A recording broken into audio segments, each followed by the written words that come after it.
안녕하세요. 저는 경제 스토리텔러 김창익이라고 합니다. 최근에 비트코인의 시대라는 책을 내고 유튜브 청취자분들과 소통하고 있습니다.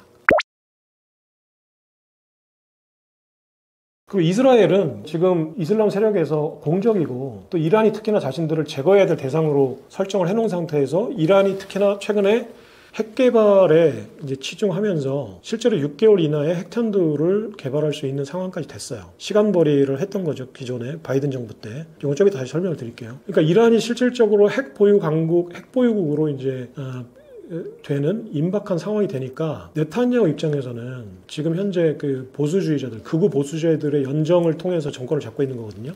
그 연정 세력들이 협조를 해주지 않으면 네타냐후는 언제든지 추출될 수 있는 상황이에요. 정치적으로 위기 상황이고. 그러니까 극우주의자들이 원하는 정책들을 펴야 돼요. 그러면은 자신들의 적이라고 할 수 있는 적대 세력인 이란을 제거해야 되거든요. 근데 이란이 지금 6개월 이내에 핵탄두를 개발할 수 있는 상황까지 되니까 어떻게든 그 핵탄두를 무력화시키고 지금 이란의 정권 교체를 해야 되는 상황인 거예요. 그럼 이런 상황에서 왜 지금이냐? 아까 얘기했듯이 바이든 정부 때 이란이 시간 벌기를 하면서 핵탄두 개발까지 간 거예요. 임박한 상황까지 간 거예요. 그러면은 바이든이 시간 벌기를 해줬다는 게 어떤 의미냐? 그게 좀 궁금하지 않으세요? 네네. 바이든 때 왜 이란이 시간을 벌었다고 하는 거냐라는 거죠. 그러면 이란은 지금 1979년 이슬람 혁명 이후에 미국의 입장에서는 제거해야 될 세력인 거예요. 중동에서. 사우디아라비아라는 순위파 친미 국가가 전략적으로 남아있는 한 언제든지 제거해야 될 상황인데 그럼 어떻게 제거할 거냐의 문제가 있었어요. 어떻게 제거할 거냐. 그러니까 이걸 민주당에서는 이제 햇볕 정책을 쓴 거예요. 그래서 오바마 정부 때 핵합의라는 걸 했죠. 그러니까 핵 개발을 동결하면 경제 제재를 풀어주겠다는 거였죠. 트럼프가 이제 오바마 이후에 집권을 한 다음에 보니까 핵합의라는 거는 그냥 말도 안 되는 협상이었던 거예요. 그러니까 합의였던 거죠. 야, 이란이 우리가 경제 제재를 풀어준다고 해서 핵 동결을 한 거냐 실제로 증명해봐라. 어떤 놈이 협상을 해가지고 핵 동결을 하냐. 몰래 다 개발한다. 이게 이제 트럼프의 생각이었던 거고. 오바마의 핵합의는 쉽게 얘기해서 유럽이 원하는 상태였던 거예요. 그 중동 지역의 어떤 지정학적인 불안감과 그리고 이란의 석유가 필요한 절실하게 필요한 EU 국가들이 원했던. 그러니까 EU 국가들이 어떻게 보면 사실은 이제 EU 국가들은 당시에는 좌파 세력이었을 거고 그리고 이제 그거의 연장선상으로 트럼프의 눈에는 보이는 미국의 좌파 정당인 이제 민주당이 오바마가 그 요구 사항들을 받아서 사실은 이란과 핵합의를 하고 이란의 경제 제재를 풀어주고 이란이 석유를 수출해서 이제 부강한 나라가 되면 핵을 개발할 필요가 없다라는 논리로 이란의 석유를 풀어줬죠. 그러면 당연히 이제 EU 국가들은 싼 가격에 보다 상대적으로 저렴한 가격에 석유를 살 수 있었던 거죠. 트럼프가 보기에 이거는 EU와 민주당한테 사기를 당한 거예요. 그래서 핵합의를 전면 부정해요. 네, 이거는 다 말도 안 되는 딜이고 이건 없는 일이야. 난 인정할 수 없어. 그래서 미국과 이란 간의 핵합의를 전면 부정하고 대신에 어떻게 하느냐. 핵 기술을 발본색원하지 않으면 너 그냥 아예 초토화시켜버릴 거야. 그러니까 지도에서 없애버릴 거야 라고 협박을 해요. 근데 이란이 그 얘기를 들을까요? 이란도 만만치 않은 세력이거든요. 중동의 맹주고 지금도 사실 중동에서 가장 강력한 군사력을 가지고 있는 세력이고 이제 러시아와 중국의 이제 협조를 얻고 있는 이제 권위주의 국가의 대표 축이죠. 중동의 축이죠. 이런 이란이 너 지도에서 없애버릴 테니까 지금 네가 갖고 있는 핵 개발 능력을 다 없던 일로 제로로 만들어 라고 하면 안 할 거예요. 그러니까 트럼프는 그렇게 이제 자신의 어떤 강력한 이미지, 그러니까 보수주의적인 이미지를 이제 구축한 다음에 실제로 트럼프가 그렇게 막무가내 애가 아니거든요. 굉장히 교묘한 방법으로 중동에서의 이란을 제압하는 방법을 고안했어요. 그러니까 저는 그 대목에서 트럼프가 천재라고 생각해요. 그러니까 뭐냐면 트럼프가 사실 아프가니스탄이나 시리아에서 미군을 철수하겠다고 했거든요. 실제로 일부 철수했고 이제 그런 발언들을 트럼프가 할 때에는 호르무즈 해협에서의 어떤 항행의 자유, 그러니까 쉽게 해서 호르무즈 해협에 레이건 항공모함을 띄워서 유조선들이 이제 안전하게 드나들게끔 하는 게 트럼프는 그걸 왜 우리가 해주냐고 얘기를 하죠. 우리가 왜 비싼 항공모함을 띄워가지고 왜 대한민국 유조선을 안전하게 통행하게끔 해주는 거야? 말도 안 되잖아. 그러니까 대한민국 니네가 돈 내, 통행세 내. 그리고 시리아, 아프가니스탄 우리가 왜 미군 주둔시키면서 왜 우리가 여기서 싸우고 우리 젊은이들이 죽어 나가는데 우리가 미군 유지병을 대야 돼? 니네가 유지병 대. 우리 다 처벌을 할까? 이렇게 얘기를 했잖아요. 그럼 그 얘기만 들으면 이제 그래도 식자들, 좀 유식하다고 하는 사람들은 저도 그랬고, 제가 유식하다는 얘기가 아니라 저도 그때 이제 화폐전쟁을 막 공부하고 있을 때 이게 트럼프 또라이 아닌가? 이게 멍청한 거 아닌가? 사실은 호르무즈 해협에서의 항행의 자유가 사실은 페트로달러 패권을 지키는 비용인데 그러면 자기네들이 그 비용에 비해서 막대한 수익을 누리는 거잖아요. 그 달러 패권이라는 막대한 수익이 사실은 중동에서 미군이 항공모함을 띄우니까 발생하는 건데 그러면 이게 수익은 생각 안 하고 비용만 생각하는 건가? 얘는 정말 또라이인가? 멍청인가? 그리고 왜 이렇게 근시안적이지? 만약에 항해의 자유를 없앤다, 항공모함을 뺀다, 미군을 철수한다. 그 얘기인즉슨 앞으로 석유가 안전하게 수송되지 않을 거고, 그러면 석유를 사기 위해서 달러를 바꾸는 달러 패권이 유지가 되지 않을 건데 왜 이런 얘기를 하지? 라는 생각을 했어요. 그러니까 쟤는 진짜 바보구나, 멍청이구나, 이디엇이구나, 그러니까 슈퍼 이디엇이라고 생각했거든요. 근데 나중에 트럼프가 그 이후에 하는 행동들, 정책들을 가만히 보니까 천재였던 거예요. 그러니까 제가 그때부터 이제 트럼프의 어떤 이면에 있는 정책들을 유심히 연구하기 시작했어요. 그러고 나서 이제 지금 그 비트코인의 시대라는 책까지 이제 트럼프 얘기가 이제 온 건데요. 얼마나 기가 막힌 정책을 쓰냐면 트럼프는 손자병법을 제가 보기엔 읽은 것 같아요. 저는 손자병법을 한 번도 완독을 해본 적은 없어요. 근데 손자병법이 싸우지 않고 이기는 거잖아요. 그러니까 쉽게 얘기해서 싸우지 않고 이길 수 있는 방법이 있으면 그게 최고의 병법인 거죠. 전쟁을 안 하고 내가 이긴다. 트럼프 군사력을 동원하지 않고 내가 군사력을 갖고 있다는 것만으로 전쟁을 안 하고 평화를 유지한다는 생각이었어요. 그게 트럼프의 눈에는 가장 완벽한 딜인 거예요. 그러니까 트럼프의 딜의 대가로서 볼 때는, 그러니까 협상의 대가, 협상의 이제 예술로서 볼 때는 군사력을 쓰지 않고 내가 호르무즈 해협에서의 어떤 평화를 지키는 방법을 고안해낸 거예요. 그게 뭐냐면 서방 세계에서는 불가능하다고 했던 이스라엘과 사우디아라비아의 평화협정이었어요. 뭐냐면 중동에는 세 가지 세력이 있거든요. 아마 사자라고 묘사하는 게 이 세 가지 세력들한테 다 좋을 거예요. 왜냐면은 그 이스라엘도 유다의 사자라고 해서 사자가 가장 신성시되는 동물이고요. 페르시아에서도 사자와 태양이 가장 신성시되는 동물이거든요. 이슬람도. 그러니까 근데 어쨌거나 그러면 그냥 지금은 편의상 이란을 사자라고 하고, 그러면 사우디아라비아를 호랑이라고 하고, 이스라엘을 곰이라고 할게요. 세 동물이 다 누가 더 세다고 할 수 없는 맹수잖아요. 그러니까 이 세 가지의 맹수가 중동에서의 어떤 힘의 균형을 이루고 있었던 거예요. 삼각축이었던 거예요. 그러니까 곰 이스라엘과 호랑이인 사우디아라비아와 사자인 페르시아, 이란이 힘의 균형을 이루면서 중동의 어떤 패권을 나눠먹고 있었던 거예요. 그러니까 팽팽한 긴장 관계가 중동에서 큰 전쟁이 없었던 이유예요. 근데 호랑이와 사자는 이슬람 국가거든요. 그러니까 이스라엘이라는 공적의 문제, 외부적인 문제에 있어서는 수니파인 사우디와 시아파인 이란이 이슬람 세력 내부에서는 앙숙이지만 이스라엘을 상대할 때는 호랑이와 사자가 동맹이에요. 암묵적인 동맹. 그래서 이스라엘이 사실은 핵무기를 가지고 있으면서 이란한테 꼼짝할 수 없었던 게 아니라 함부로 대하지 못했던 거는 이란의 군사력도 있었지만 사우디아라비아라는 인접 국가가 자신을 이란과 동맹이 돼서 공격할 수 있었기 때문이에요. 그래서 사실은 이스라엘이 이제 중동의 어떤 패권을 가지고 있었지만 이란과 팽팽한 긴장관계가 있었어요. 어떤 힘의 균형이 있었어요. 사우디아라비아라는 제3의 세력 때문에. 근데 트럼프의 눈에 볼 때는 내가 이스라엘에서 항공모함을 빼도, 그러니까 그 호르무즈 해협에서 항공모함을 빼더라도 이스라엘과 사우디아라비아가 평화협정을 맺으면 이스라엘이 이란을 미사일이나 핵공격을 하더라도 사우디아라비아가 이스라엘 공격할 수 없잖아요. 그런 상황이 된다면 이스라엘이 이란을 찍어 누를 수 있다고 생각한 거예요. 그러니까 이란을 완전히 고립시키는 방법으로 트럼프는 사우디아라비아와 이스라엘의 평화협정을 추진했어요. 그게 아브라함 협정이에요. 아브라함은 유대교와 이슬람교에 이제 공통적으로 있는 조상이죠. 정확한 표현은 모르겠는데 공통적으로 존재하는 조상이죠. 그래서 이제 아브라함 협정이라는 아브라함 어그리먼트라는 이름으로 1919년 백악관에 11월 달에 트럼프 집권 말기죠. 아랍에미리트 연합 이제 총리과 대통령을 불러서 그리고 네탄야후 이스라엘 총리를 불러서 그 아브라함 협정에 서명식을 해요. 그리고 백악관 그 오벌 오피스 테라스에 나와서 대대적으로 언론 플레이를 합니다. 그래서 실제로 그 2019년 11월 달 이제 당시 외신들 보도를 찾아보면 이제 아랍에미리트 연합, 트럼프, 네탄야후 세 명이 쪼르륵 서서 이제 바레인도 있고 뭐 여러 명이 있었는데 아무튼 주축 3국은 세 개의 국가였고요. 그 아브라함 협정에 서명한 다음에 세레모니를 해요. 사진 세레모니를. 그 당시에 사우디아라비아가 도장을 찍지 않은 거는 이제 순위파 맹주였으니까 주인공은 맨 마지막에 나와서 도장을 찍는 거잖아요. 그래서 사실은 빈살만이 도장을 찍겠다고 했어요, 당시에는. 그래서 이제 2000년이 되면 2000년 초에 사우디아라비아 빈살만이 트럼프에게는 도장을 찍겠다고 이제 암묵적인 약속을 하고 일단은 내가 내 동생 나라인 이제 순위파 찬압격인 아랍에미리트 연합을 이제 불러서 도장을 찍어요. 그리고 트럼프가 2020년이 돼서 사우디아라비아와 그 빈살만과 이제 네탄야후가 도장을 찍는 거를 약속을 해놨는데 2020년 이제 대선에서 지잖아요. 이제 그러면서 이제 정권이 바뀌고 이제 사우디아라비아가 도장을 못 찍고 바이든이 바통을 이어받아요. 자, 만약에 트럼프가 2기 집권, 그 미국의 대통령은 두 번 집권하는 게 연임하는 게 사실은 그 기본값이거든요. 그러니까 그냥 8년 집권해요. 사실 한번 선거에 당선되면. 그러니까 중간 선거, 그러니까 재선되지 않으면 사실은 그 탄핵당한 걸로 보는 거예요. 미국에서는. 트럼프가 사실은 이제 2기 집권의 팬데믹 인플레이션 때문에 이제 실패하죠. 바이든이 집권하죠.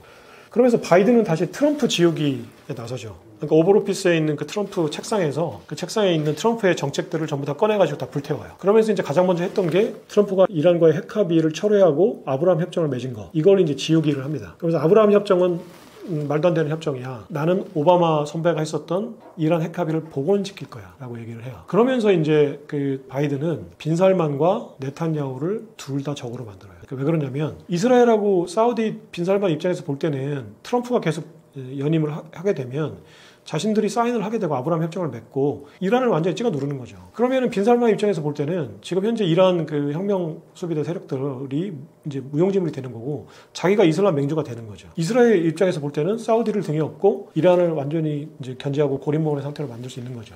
이렇게 만약에 그럼 이렇게 되면 어떤 구도가 또 펼쳐지냐면은 팔레스타인은 수니파거든요. 그 이스라엘과 인접해 있는. 그러니까 사우디아라비아의 동생 국가예요. 근데 팔레스타인이 지금 이스라엘하고 영토 분쟁을 하잖아요. 사실은 그 가나안 지역의 땅이 사실은 팔레스타인 이제 민족들이 살고 있었고, 근데 그 자리에 이제 지금 예루살렘 등등에 이제 이스라엘이 사실은 돈 주고 사면서 영국과 서방 세력들의 어떤 지지를 얻고 이제 지금 이스라엘 국토가 됐죠. 근데 팔레스타인이 지금 계속 그 문제를 가지고 이제 그 가자지구 문제로 지금 이스라엘 계속 분쟁을 하는 거잖아요. 이제 최근에 있었던 하마스와 이스라엘 간의 전쟁도 이제 팔레스타인에 있는 하마스 세력이 이란의 지원을 등에 업고 미사일 공격을 한 거고 작년 10월 7일 날.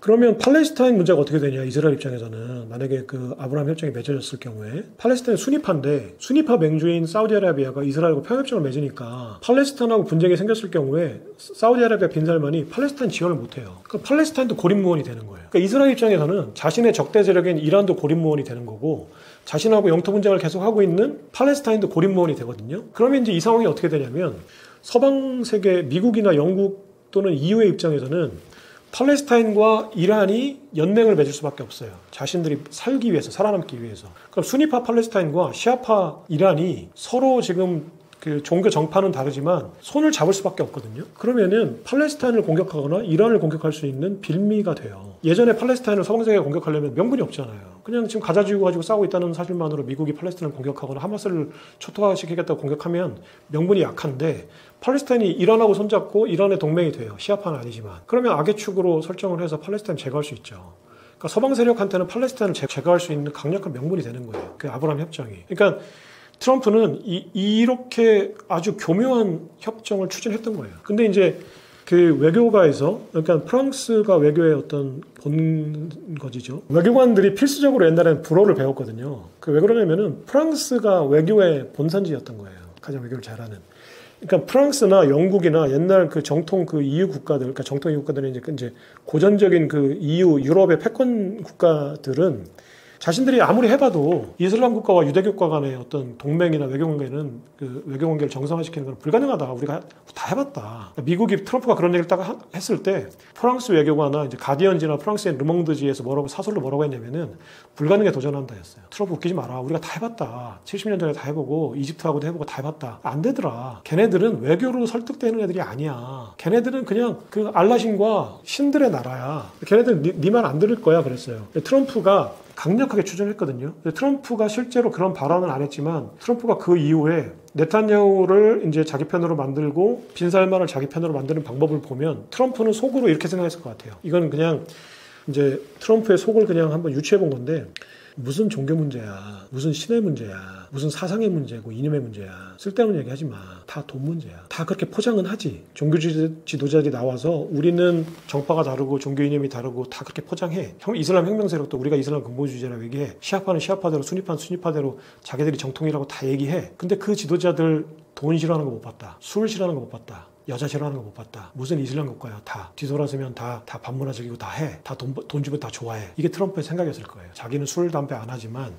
그래서 실제로 네탄야후를 어떻게 설득하냐면 1916년 대선 끝나고 1917년 집권하자마자 텔아비브에 있는 미국 대사관을 예루살렘으로 옮겨요. 그러니까 실질적인 수도는 예루살렘인데 실제 그 모든 서방 세계가 대사관을 텔아비브에 뒀죠. 왜냐면은 가자지구 인접해 있는 그 팔레스타인을 자극하지 않기 위해서 그랬어요. 외교적으로. 그러니까 가장 안전한 방법으로 텔아비브에 외교 공간을 뒀는데, 대사관을 뒀는데, 트럼프는 다 필요 없는 짓이고 무조건 예루살렘을 옮겨. 그래서 그 예루살렘을 실질적인 이스라엘의 수도로 공식적으로 처음 인정해 준 거예요. 실질적으로. 예루살렘이 이스라엘 수도지만 서방 세계가 다 텔아비브에 대상을 뒀으니까 텔아비브가 실제로 수도라는 얘기잖아요. 암묵적으로 인정 안 한 거죠.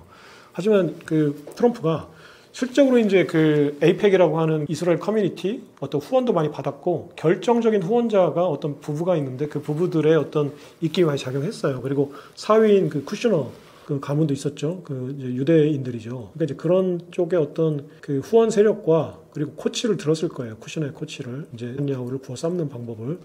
그래서 예루살렘으로 대사관을 옮깁니다. 그러면서 네타냐후가 강력한 트럼프의 지지자로 돌아서요. 그 터프가이도. 그 네타냐후 자기 편을 만들었죠. 빈살만은 당근과 채찍을 동시에 줘요. 빈살만한테 첫 번째로 뭐라고 했냐면, 그 지금 연도는 정확하게 기억 안 나는데 그 자말 카슈크지라는 워싱턴 포스트 칼럼니스트가 있었어요. 자말 카슈크지는 와하브 가문의 후손이에요. 그러니까 사우디아라비아는 사우드 가문이 정치 권력을 잡고 있고 와하브 가문이 사상적인 지도자 가문이에요. 그래서 무시 못하는, 그러니까 그 이란으로 따지면 그 호메이니 가문이죠. 그러니까 이슬람 근본주의자 저기 사상적 지도자인 호메이니가 권력을 잡고 있잖아요, 실질적으로.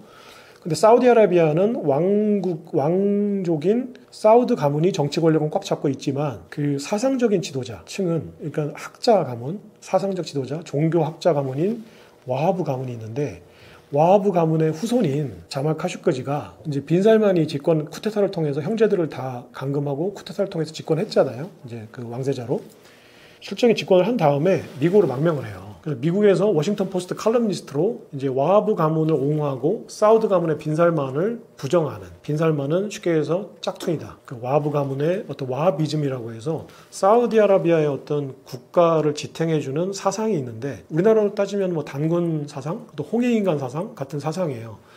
근데 사우디아라비아를 지배하는 그 와하비즘이라는 와하브 가문의 사상이죠. 와하비즘이라는 사상이 있는데 빈살만이 딱 집권하자마자 아까 얘기했잖아요. 정통성이 없는 쿠데타 세력은 기존의 정통성을 부정하는 것을 시작하거든요. 그러니까 빈살만이 뭐라고 했냐면 사우디아라비아의 와하비즘이란 사상 따위는 없다라고 아예 부정을 해버렸어요. 그러니까 와하브 가문에서는 빈살만이 제거해야 될 세력이죠. 빈살만이 실제로 왕이 되고 이제 계속 정권이 유지되는 한 와하비즘이라는 사상이 부정되고 와하브 가문의 어떤 세력은 축소될 수밖에 없잖아요. 그러니까 자말 카슈크지라는 와하브 가문의 후손이 미국으로 망명해서 워싱턴 포스트라는 민주당 지지 언론에 지속적으로 빈살만을 부정하고 비판하는 칼럼을 실어요.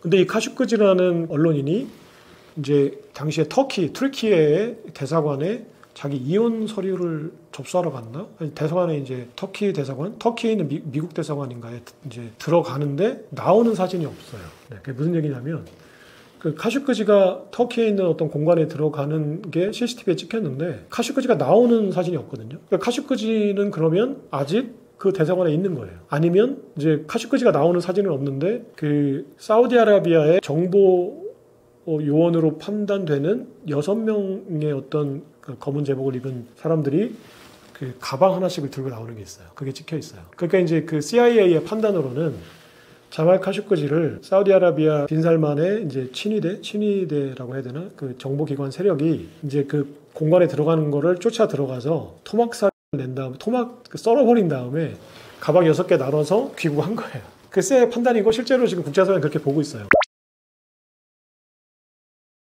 당시에 이제 트럼프가 뭐라고 했냐면 빈살만을 구워 삶기 위해서 국제사회는 빈살만을 국제 이제 사법재판소에 세워야 된다. 그래서 법의 심판을 내려야 된다라고 했죠. 빈살만을 제거해야 되니까. 그러니까 트럼프는 여러모로 빈살만이 필요했던 거예요. 아까 얘기했지만 이제 사우디아라비아와 이스라엘 간의 어떤 평화협정을 맺기 위해서 빈살만을 구워 삶아야 돼요. 이제 살만 왕보다는 빈살만 왕세자가 지금 현재 이제 실세니까. 그래서 빈살만을 구워 삶기 위해서 일단 채찍을 때려요. 너 내 말 안 들으면 내가 너를 재판정에 세울 거야. 이제 국제적인 사법 심판을 받게 할 거야. 너 살인자잖아. 우리 미국 언론인을 죽였잖아. 그래서 내가 너를 심판할 거야라고 얘기해요. 그러니까 이제 빈살만이 꼼짝 못하죠. 트럼프한테. 안 그러면 자기 그 특공대나 정보 CIA 보내가지고 썰어버릴 거 아니에요. 그러니까 그때 이제 빈살만이 충성 맹세를 해요. 트럼프한테. 너 원하는 게 뭐야? 이제 내가 트럼프한테 충성맹을 하죠. 그렇게 되고 나니까 이제 트럼프가 당근을 줘요. 너 내 말 잘 들으면 내가 네가 원하는 거 해줄게. 그래서 지금 빈살만이 하려고 하는 게 뭔지 아세요? 빈살만이 경제적인 어떤 사업으로 유명한 건데 네옴시티 사업 아세요? 네옴시티. 네네. 그러니까 빈살만이 이제 그 정통 그 와하비즘을 부정하고 사상적으로는 그래서 이제 여성에 대한 참정권을 주고 여성도 운전할 수 있고 히잡을 안 쓰고 다녀도 되고 그리고 그 이제 반문화도 즐길 수 있고 그래서 지금 MZ들이 원하는 것들을 많이 해줘요. 그래서 이제 그 정통 그 이슬람 세력들 와하비즘 세력들은 이제 부정하고 이슬람 자기한테 환호할 수 있는 그러니까 그 낡은 옛날 그 전통을 자꾸 고수하면서 이제 거기에 염증을 느끼는 젊은이들, 여성들 그리고 아동들 이제 그 비전통 그 지지층을 자기 세력을 만들려고 하죠. 그러면서 이제 경제적인 어떤 그 탈출구로 이제 만든 게 2030 프로젝트라고 있어요. 그러니까 이제 2030년까지 사우디아라비아를 탈석유 국가로 만들겠다. 탈석유 경제로 만들겠다라는 프로젝트예요. 그래서 그게 우리나라 돈으로 700조 원, 당시 기준으로 한 700조 원 정도를 들여서 이스라엘과 접경해 있는 그 네옴이라는 지역이 있거든요. 그 네옴시티라는. 그 네옴시티라는 것 자체가, 네옴이라는 것 자체가 새로운 뭐 어떤 의미예요. 그래서 신도시라는 뜻이에요. 또 무슨 뜻이 있는데 어쨌거나 그 네옴 신도시를 건설하는 계획을 발표를 해요. 근데 그게 이제 두바이 같은 그 금융과 엔터테인먼트 도시로 만들겠다는 거거든요. 그 마이스 도시로, 그러니까 국제회의, 금융, 그리고 이제 엔터테인먼트, 관광용 도시로 만들겠다는 거예요. 근데 저 두바이 같은 국가를 건설하려면 예를 들어서 여의도를 국제 금융 도시로 만들겠다고 만약에 지금 현재 이재명 정부가 발표를 했어요. 그럼 가장 협조를 받아야 되는 국가가 어딜까요? 뭐 신한은행 국민은행 있으니까 이제 국내 금융도시인데 국내 금융도시잖아요. 근데 그 여의도를 우리가 동아시아의 금융 허브로 홍콩 같은 허브로 만들겠다.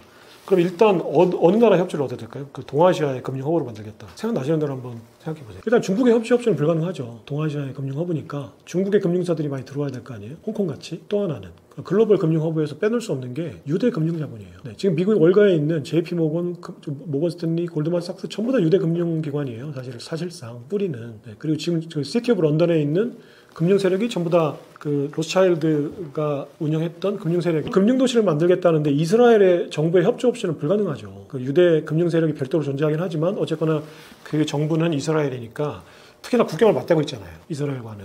그러니까 이스라엘 네탄야후 정부가 금융 허브 구축하는 데 협조해 줄게라고 도장을 찍어주지 않으면 두바이나 특히 지금 사우디아라비아 추진하고 있는 네옴시티를 금융 허브로 만든다는 것은 그냥 공연불에 불과해요. 금융사들이 본사 헤드쿼터를 그러니까 지사를 만들지 않는 금융 허브가 존재할 수가 없죠. 근데 그 금융사들 전부가 다 유대 금융 세력과 연관이 돼 있잖아요. 월가도 그렇고 지금. 그러니까 만약에 우리나라가 그렇게 하겠다고 하면 가까이는 중국, 홍콩, 뭐 싱가포르, 중국 이 세력들 금융 세력들의 협조 없이는 불가능하고요.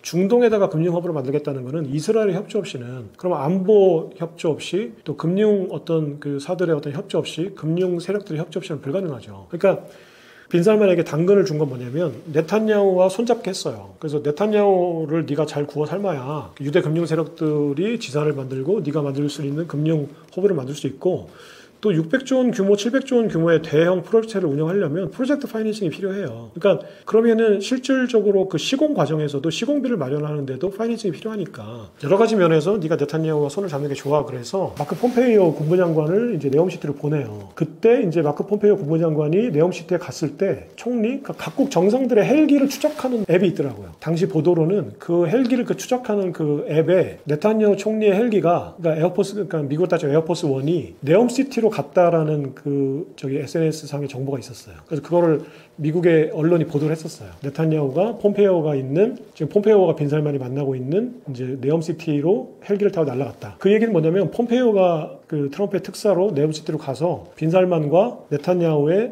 회담을 주최했다는 거예요. 거기서 무슨 얘기가 오갔을까라고 유추를 해보면 네옴시티 건설에 네탄야후의 협조를 약속해주고 그리고 대신에 네탄야후에게는 사우디가 이스라엘의 동맹이 돼서 이란을 견제해주겠다는 약속을 했겠죠. 그러고 나서 이제 도장만 찍으면 아브라함 협정이 완성이 되는데 바이든이 온 거죠. 바이든이 이렇게 온 상태에서 바이든이 계속 이제 트럼프 지우기를 위해서 나는 아브라함 협정은 없는 거고 핵합의로 복귀하겠다고 했어요. 근데 만약에 트럼프가 아브라함 협정을 취재하지 않았다면 그냥 바이든의 어떤 그 오바마의 핵합의나 바이든의 어떤 그런 약속들이 크게 자극시키지 않았을 거예요. 이스라엘과 사우디아라비아를.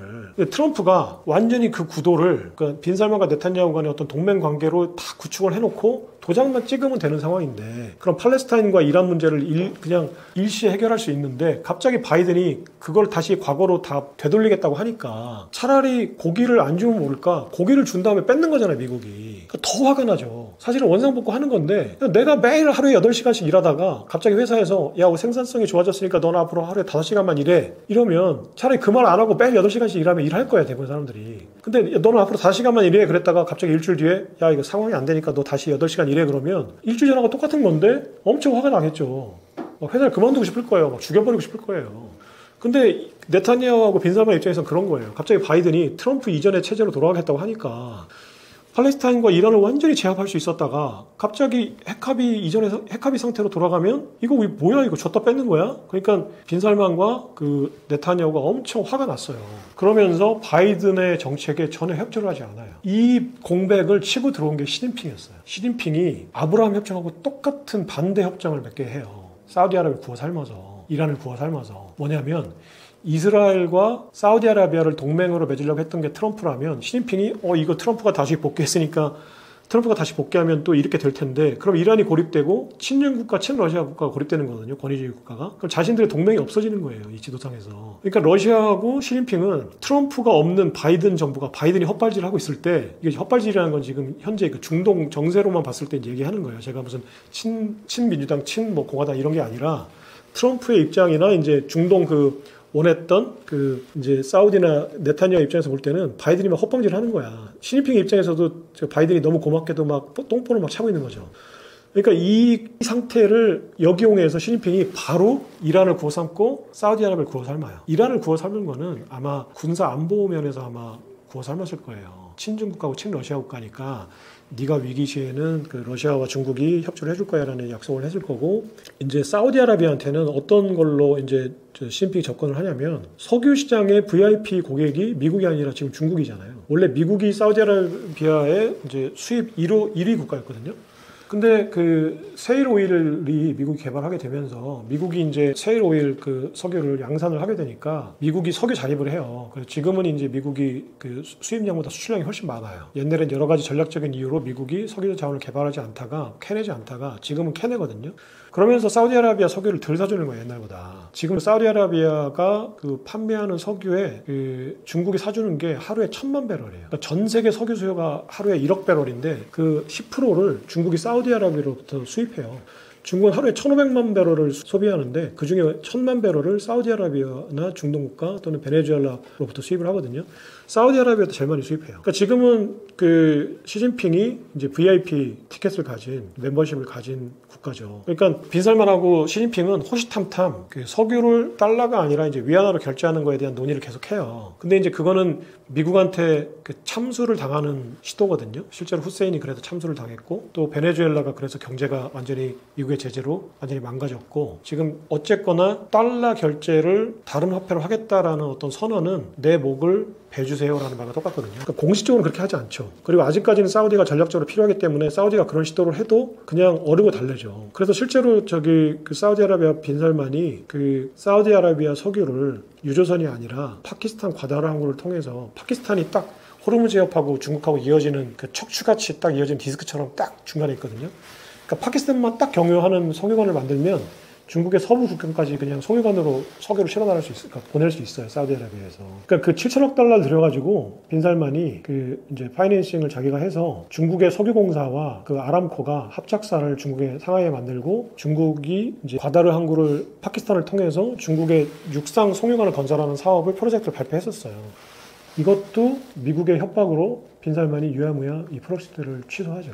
어떻게 이제 공작을 했는지 모르지만 실제로 파키스탄 과다르 항구도 빈살만이 방문하고 이어서 시진핑을 베이징까지 방문하면서 자기가 7천억 달러를 투자해서 석유관을 건설하겠다는 사업 구상을 발표했었어요. 근데 트럼프가 이제 또 으름장을 놓으면서 이제 유야무야 했었죠. 자, 그러니까 이란의 입장에서는 이제 빈살만하고 그 네타냐후가 도장을 떼지 않고 2020년부터 2023년까지 보냈던 이 시간 바이든이 이란 핵 합의를 재개하겠다고 하면서 이러지도 못하고 저러지도 못한 상황. 그러니까 빈살만과 네탄야후의 반발로 적극적으로 이런 핵 합의를 추진하지도 못했고, 그렇다고 해서 트럼프의 어떤 아브라함 협정을 복귀해서 도장을 찍어도 못했어요. 트럼프의 아브라함 협정은 색깔 지우기를 했었고, 그렇다고 해서 그 오바마의 그 핵 합의도 도장을 찍어주지 못했던 우유부단한 상황으로 3년 시간을 벌어준 거예요, 이란한테. 이란이 3년 시간을 벌어준 사이에 이란 입장에서는 만약에 트럼프가 재집권을 하거나 아니면 그러니까 바이든이 트럼프의 정책을 이어서 네탄야후와 빈살만이 반발하니까, 그러면 아브라함 협정 체제로 다시 이름을 바꾸더라도 돌아가게 되면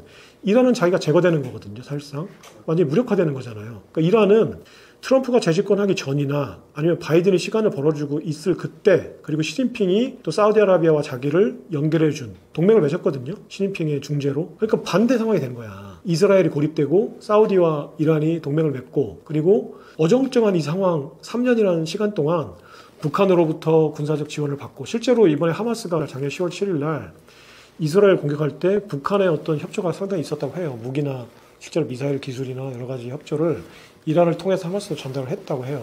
여러 가지 정보나 이제 무기를. 그러니까 하마스를 이제 재정비해서 국경을 가자지구에 있는 하마스 그 반서방 세력, 반이스라엘 세력을, 무장단체를 지원해서 하마스가 실제로 이스라엘의 미사일 공격을 하게끔 자극한, 배후 조종한 게 이란이라고 보는 거죠. 그러니까 10월 7일에 미사일 발사는 이란의 대리 세력인 프록시인 하마스가 공격을 했던 거고요. 이게 서방 세계가 사실 원했던 거예요. 트럼프나 이스라엘이. 그 아이언돔으로 일단 방어를 한 다음에 빌미를 줬잖아요. 이란을 제거할 수 있는. 그러니까 이란도 양보할 수 없는 상황이 됐던 거고, 이스라엘도 양보할 수 없는 상황이 됐던 거죠. 근데 이런 상황에서 이제 트럼프가 재집권을 했어요. 그러고 나서 트럼프는 아브라함 협정을 복원시키려고 다시 이제 서랍을 열어서 서류들을 쫙 검토해 보니까 아브라함 협정으로 되돌아가는 건 이제 불가능해진 거예요. 왜냐하면 이미 하마스가 이스라엘 공격했어요. 전쟁이 이미 났죠. 그러니까 사우디아라비아 빈살만이 팔레스타인 지원 선언을 했어요. 왜냐하면 그렇게 하지 않으면 쪽팔린 거예요. 이슬람의 맹주 국가인데, 내가 더군다나 수니파 맹주인데, 수니파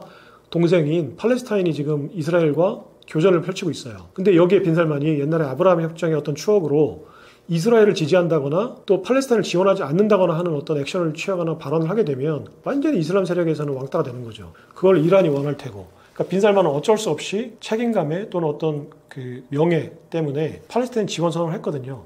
이때부터 이제 아브라함 협정 체제는 완전히 물 건너간 거예요. 이런 상황에서 트럼프가 와가지고 보니까 이미 우크라이나와 러시아는 싸우고 있고, 이란과 이스라엘, 하마스와 그 대리전을 펼치고 있고, 당시엔 대리전이었죠. 펼치고 있고, 전쟁이 이미 일어난 상황이야. 트럼프는 전쟁을 한다고 으름장을 놓고 그걸 통해서 협상으로 이제 전쟁을 하지 않는 게 트럼프의 딜 방식인데, 이미 전쟁이 벌어진 상황이야. 그리고 이미 전 세계가 우파들이 득세하고, 이제 경제가 어려워지면은 새들은 그 깃털새끼 같은 새들끼리 뭉친다고 끼리끼리 뭉치기 시작한 거야, 전 세계가. 유럽도 우파들이 다 득세를 하고, 러시아 푸틴도 더 이상 이제 물러설 곳이 없으니까 우크라이나와 전쟁, 트럼프 말을 안 듣잖아요. 예전 같은 일기 때 같았으면 트럼프하고 빈살만이, 그러니까 푸틴과 빈살만이 트럼프가 한마디 했으면 다 짝깍짝깍 들었어요. 자, 유가 낮춰 그럼 낮췄고, 유가 올려 그럼 올렸어요. 근데 지금 협조를 안 하죠. 지금 푸틴도 트럼프가 야 너 그럼 재미없었다 그러니까 한 발 살짝 빼긴 했는데, 30일 이전에 전쟁 끝내라고 했는데 전쟁 계속하고 있잖아요. 그러니까 푸틴도 이제 트럼프 말 안 듣는다는 거죠. 그러니까 이제는 라인을 넘어간 거예요. 모든 권위주의 국가들의 세력들이, 러시아, 중국, 이란이 선을 넘은 거예요. 그러니까 트럼프도 여기서 난 전쟁을 싫어하는 대통령이야, 전쟁은 협상용 무기지 실제 전쟁은 안 해라고 했던 이 상황을, 이제 그 상황을 고수할 수가 없는 거죠. 이미 전쟁을 하고 있으니까. 그리고 모든 국가들이 이미 전쟁 압력이 고조가 됐으니까, 내가 지금 중재라고 나서는 게 실제로는 내가 이제 거부할 수 없는 협상안을 제시할 수가 없다라는 거죠. 옛날에 왜 그 대부에서 연기했던 그 대부가 거부할 수 없는 제안을 할 거야라고 하잖아요. 굉장히 의미심장한 말이잖아요. 나는 내가 말하는 거는 다 관철이 되는데, 그 관철시킬 수 있는 이유가 거부할 수 없는 제안을 하는 거야. 이거를 거부하면 죽거나 아니면 받아들일 수밖에 없는 제안을 하는 거죠. 그러니까 모든 제안을 다 받아들이는 거죠. 대부의 제안을. 그게 대부가 권위를 지키는 방법이죠. 그러니까 거부할 수 없는 제안을 하는 거가 협상을 관철시키는 방법이었죠. 트럼프는 거부할 수밖에 없는 제안을 하는 거예요. 무슨 얘기냐면, 트럼프는 지금 이란에서 핵 합의를 통해서 어떤 평화 체제를 유지하려고 하는 생각이 전혀 없었던 것 같아요. 이란은 그냥 제거해야 되는데 내 손으로 제거하는 게 아니라 이제 주변의 세력으로 제거를 하고 싶어. 근데 자기가 개입하기 전에 주변 세력들이 나서면 지금 패권 국가로서의 위상이 말이 아니니까 일단 자기가 협상은 시도하죠. 그럼 미국의 국민들 입장에서는 그래도 세계 패권에 미국이 나서고 있다는 이미지를 주는 거죠. 하지만 거부할 수밖에 없는 제안을 하는 거예요. 네가 완전히 핵을 다, 그러니까 쉽게 해서 그냥 핵을 동결하면 경제제재를 풀어줄게가 아니라 지금 현재 개발된 모든 핵 그 연구 자료들을 다 폐기하고 완전히 제로 베이스로 돌아가고 핵을 연구했던 박사들을 전부 다 이제 사실은 그냥 어떻게 눈뜬 장님으로 만들고, 그것도 여러 가지 내부의 어떤 군사력에 대한 혁명 수비대에 대한 어떤 제안도 했었던 걸로 알고 있어요. 그러니까 그 호메이니가 절대 수용할 수 없는 제안을 한 거예요. 그래놓고 내가 5번의 협상을 통해서 이 협상이 결렬되면 이제 네타냐후 네가 맘대로 해라는 약속을 한 거죠. 그 실제로는 사실 협상이 결렬될 거 알았어요. 네타냐후도 알고 트럼프도 알았어요. 왜냐하면 호메이니가 그걸 받아들일 수가 없기 때문에 알았죠. 그러니까 트럼프는 받아들일 수 없는, 결렬될 수밖에 없는 협상에 나서서 자기가 나섰다는 이미지는 주고 네타냐후가 공격할 수 있게 한 거죠. 사실상은. 그래서 네타냐후는 공격하고 트럼프의 동의하에 공격하고 현재 이제 자기가 그 보수 우파들의 어떤 강공 욕구를 들어줬고, 그리고 실제로 계속 공격을 할 거예요. 이제 그 정권이 교체될 때까지. 그러면 이란 국민들도 지금 호메이니가 정치 지도자고 대통령은 선거를 뽑잖아요, 형식상. 그러니까 어떻게 보면 민주주의 국가예요, 현재. 형식적으로는, 정치 제도로는. 그러면 이란 국민들이 이 전쟁 때문에 지금 호메이니나 대통령은 사실은 자기 정권을 지키기 위해서 전쟁을 하는 거죠. 자기 권위를 지키기 위해서. 근데 국민들은 힘들잖아요. 맨날 미사일 날라오고 죽고 가족들은 죽어나가고 경제 제재로 먹고 살기 힘들어지고 하면 폭발하죠. 목구멍이 포도청인데 무슨 종교고 무슨 알라신이고, 알라신도 내가 생존하고 배불리 먹어야 신인 거지. 맨날 내가 배골고 내 식구들이 맨날 죽어나가면 그 신이 무슨 필요가 있어요. 종교도 필요 없고 정치도 필요 없고 일단 목구멍이 포도청인 거예요. 트럼프가 그걸 가장 잘 알죠. 그러니까 이제 공격을 하고, 그러면 이스라엘의 목적은, 또 트럼프의 목적은 정권 교체인 거죠. 정권이 교체될 때까지 이제 이란 국민들이 자발적으로 나서서 정권을 교체하라고 이제 시위하고 나설 때까지, 거리로 나설 때까지 아마 공격이 계속 될 거예요, 전쟁이. 왜냐면 그 전에 이란이 완전히 그냥 두 손 들고 백기통하기 전에는 네타냐후도 멈출 수가 없죠. 그 뒤에 이제 우파 연정 세력들이 있는데 거기서 약한 모습을 보일 수가 없잖아요. 자기가 계속 강공을 해줘야 자기들을 악으로 규정하고 제거하겠다는 적들을 완전히 그냥 초토화시켜야 되는 거죠. 지금 현재 이란과 이스라엘 상황은 여기까지 정리해 볼 수 있을 것 같아요. 현지 시간으로 6월 14일 날 그 벤스 보엘터라는 백인 노동자가 그 미네소타주 주 의원 2명과 동반자, 이제 남편과 이제 와이프죠. 그러니까 그 멜리사 호트먼이라는 하원 의장, 민주당 소속입니다. 민주노동당인데 그냥 편의상 민주당이라고 할게요. 민주당 소속의 이제 의원 2명, 그리고 그 반려자인 이제 남편과 아내를 총기로 난사했어요. 그래서 그 멜리사 홀트먼 그 하원 의장의 부부는 즉 현장에서 즉사를 하고, 호프먼 상원 의원의 이제 와이프와 존 호프먼은 지금 중상을 입고 병원에서 치료 중이라고 합니다. 그 벤스 보엘터라는 테러리스트는 지금 현재 미네소타 주 경찰이 사상 최대의 진압 작전이었다고 해요. 그 테러리스트에 대한, 총기 난사자에 대한. 그러니까 미네소타주 미국 역사상 최대의 경찰 병력이 동원된 상태로 다음 날인 이제 15일 날 이제 진압을 해서 체포를 했고요. 지금 2급 살인 중범죄자로 기소가 된 상태입니다. 그리고 아직까지는 이제 정보가 이제 부족하긴 한데 여러 가지 정황상 계획범죄라고 알려져 있고 아직까지는 단독 범행으로 추측하고 있습니다. 경찰 당국에서는 발표한 것만, 보도 내용만 보면. 그리고 여러 가지 보도를 종합해 보면 이 사람은 이제 그 몰락한 백인 기독교 하층민의 대표적인 어떤 표상이었던 걸로 보여져요. 그러니까 이력들을 보면 세븐일레븐에서 이제 파타이머로 일했던 그냥 그 파타이머였고요. 그러면 미네소타주는 대표적인 미국 그 북동부, 중북부 이제 쪽에 캐나다와 접경한 민주당 텃밭이에요. 그러면 이제 도심에서는 현재 그 민주당 표가 이제 몰표가 나왔던 지역이고, 이제 트럼프가 공략하는 농장 근로자들, 공장 근로자들, 그리고 파타이머들, 이런 이제 광부들, 이런 그 하층민들은 트럼프가 이제 마가를 외치면서 트럼프 지지 세력으로 돌아섰던 세력들이 있는 곳입니다. 그래서 공화당이나 트럼프도 이제 그 스윙 스테이트 이외에 미네소타 주를 이제 공화당의 어떤 집중적인 어떤 공략 지역으로 삼고 있는 곳이에요. 그러니까 여기에 이제 파타이머로 근근히 먹고 살고 있었던 그 아까 얘기했던 벤스 보엘터라는 이제 백인 기독교 노동자가 이번 테러 사건을 저지르고 민주당의 대표적인 이제 정책들인 필시주의, 그러니까 정치적 올바름주의 또는 이제 다양성, 포용성, 형평성 DEI라고 하는 이념 아래에서 민주당의 대표적인 정책들, 예를 들면 낙태 찬성, 낙태 승인 정책, 미네소타주가 낙태를 승인하는 주인데 대표적으로 이제 그 하원 의장이었던 그 아까 얘기했던 홀트먼 의장이 대표적으로 이제 이끌었던 정책이라고 합니다. 그리고 호프먼이라는 상원의원은 이제 미네소타주의 그 민주당의 어떤 그 메디케어라든지 복지 정책들을 주도했던, 그러니까 복지 정책을 주도했던 상원의원, 그리고 이제 그 낙태 이제 찬성이라든지 그러니까 기독교 정통, 기독교 이제 신자들의 어떤 종교에 반하는 정책들을 대표적인 민주당 소속의 이제 의원들이었어요. 그러니까 그리고 이 테러리스트가 이번 총격 사건을 상당히 오래전부터 계획했다는 거는 경찰 차량으로 개조를 한 차량을 타고 그리고 경찰 제복을 입고 있었다고 해요. 그러니까 사전에 굉장히 철저하게 준비를 했던 거죠. 차량을 개조할 정도면. 그리고 그 당시에 타고 있던 차량에서는 여러 가지 이제 그 우파 그 세력들이 주장하는 여러 가지 정황들이 발견됐다고 하는데, 그 테러리스트들이나 어떤 혁명 세력이 이제 발표하는 성명서가 있죠. 그러니까 매니페스토라고 하는데, 차량에서 그 혁명 세력이나 그 테러리스트들이 자신의 어떤 입장을 밝히는 성명서가 발견이 됐어요.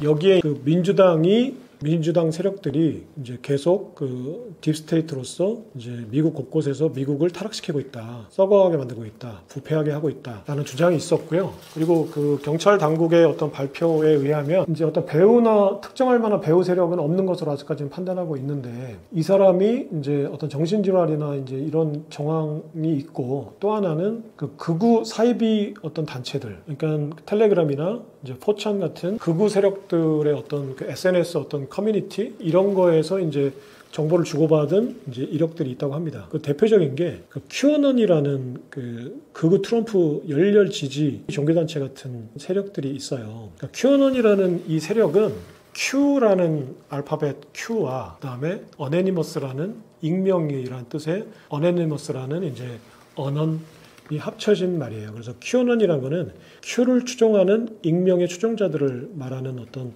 의미가 있고요. QAnon이라는 것 자체가 이제 반민주당, 친트럼프를 주장하는 극우 미국 백인 기독교 중산층, 몰락한 중산층들의 어떤 이제 극우 세력, 극우 커뮤니티로 알려져 있어요. 그러니까 이 QAnon이라는 게 언제 기원이 됐냐면 2016년 이제 힐러리를 하고 이제 대선에서 맞붙고 승리를 한 다음에 2017년에 자신은 그 극비 문서에 접근할 수 있는 미국 행정부 내 고급 관료다. 나는 민주당의 힐러리, 그리고 오바마, 그리고 클린턴, 그리고 민주당의 지원을 받는 유대 헐리우드 영화 자본들이 워싱턴 DC에 있는 모 피자 가게 밑에 아지트를 차려놓고 거기서 사탄을 숭배하고 피해 의식을 치르고 아동을 성착취하고 있다. 나는 그것을 알고 있고 트럼프가 이들을 무찌르고 있다 라고 SNS에 올려요. 네. 진실력을 떠나서 정상적인 일반인들이 들으면 말도 안 되는 영화에서나 나오는 어떤 음모론적인 영화에서 나오는 주장을 한 거죠. 실제 진실력은 아무도 모르겠죠. 하지만 그냥 정상적인 일반적인 시민들이 들으면 말도 안 되는 소리죠. 근데 이 주장이 굉장히 강력한 지지를 받게 돼요. 아까 얘기했던 그 어네니머스, 그 익명의 어떤 힘으로 굉장히 강력한 지지를 받게 되면서 이제 극우 성향의 트럼프 지지 가장 강력한 지지층으로 결속을 하게 됩니다. 그래서 유튜브나 구글이나 여러 가지 이제 그 SNS 커뮤니티에서 그 이 QAnon이라는 어떤 그 계정을 삭제를 해요. 근데 이제 텔레그램이나 그 트루스 소셜이라고 이제 그 트럼프가 운영하는 커뮤니티가 있잖아요. 그 SNS가 있죠. 여기서는 아직까지 유지가 되고 있어요. 텔레그램은 당연히 그런 걸 지향하니까 어떤 그 통신의 비밀 자유 이런 것들을 지향하니까 이제 QAnon이라는 어떤 SNS 계정을 유지시켜 주는 게 자신들의 정체성에 맞죠. 트럼프 트루스 소셜은 당연히 자신의 지지 세력이니까 당연히 이제 지금 유지를 시켜주고 있는 거고요.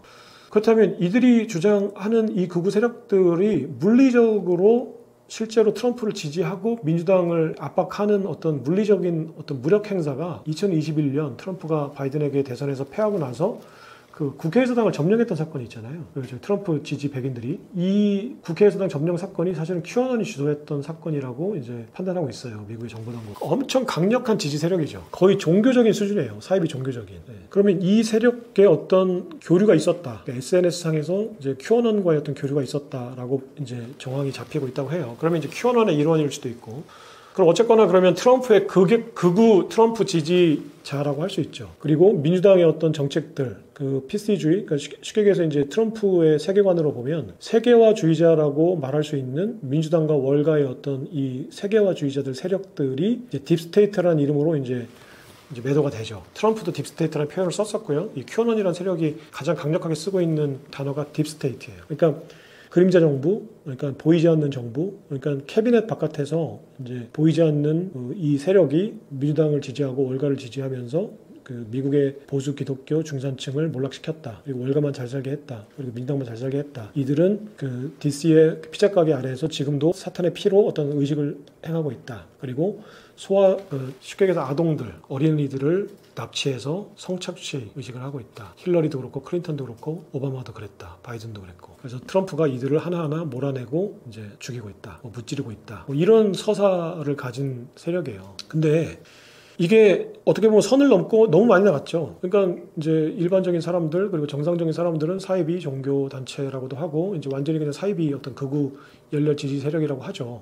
근데 이게 트럼프의 세계관하고 크게 다르지 않아요. 큐어넌의 이 서사가. 트럼프가 그 몰락한 백인 중산층, 90%의 몰락한 백인 중산층, 월가의 대척점에 있는 제조업 중산층들의 지지를 얻고 대통령이 된 트럼프의 서사가 뭐냐면 이건 공식적으로 트럼프가 2023년에 이제 2024년 대선을 준비하면서 아젠다 47이라는 홈페이지에 47대 대통령 집권을 위한 47가지 대선 공약이라는 이름으로 정책들을 올리면서 여기에 자기 세계관을 명시로 밝혀놨어요.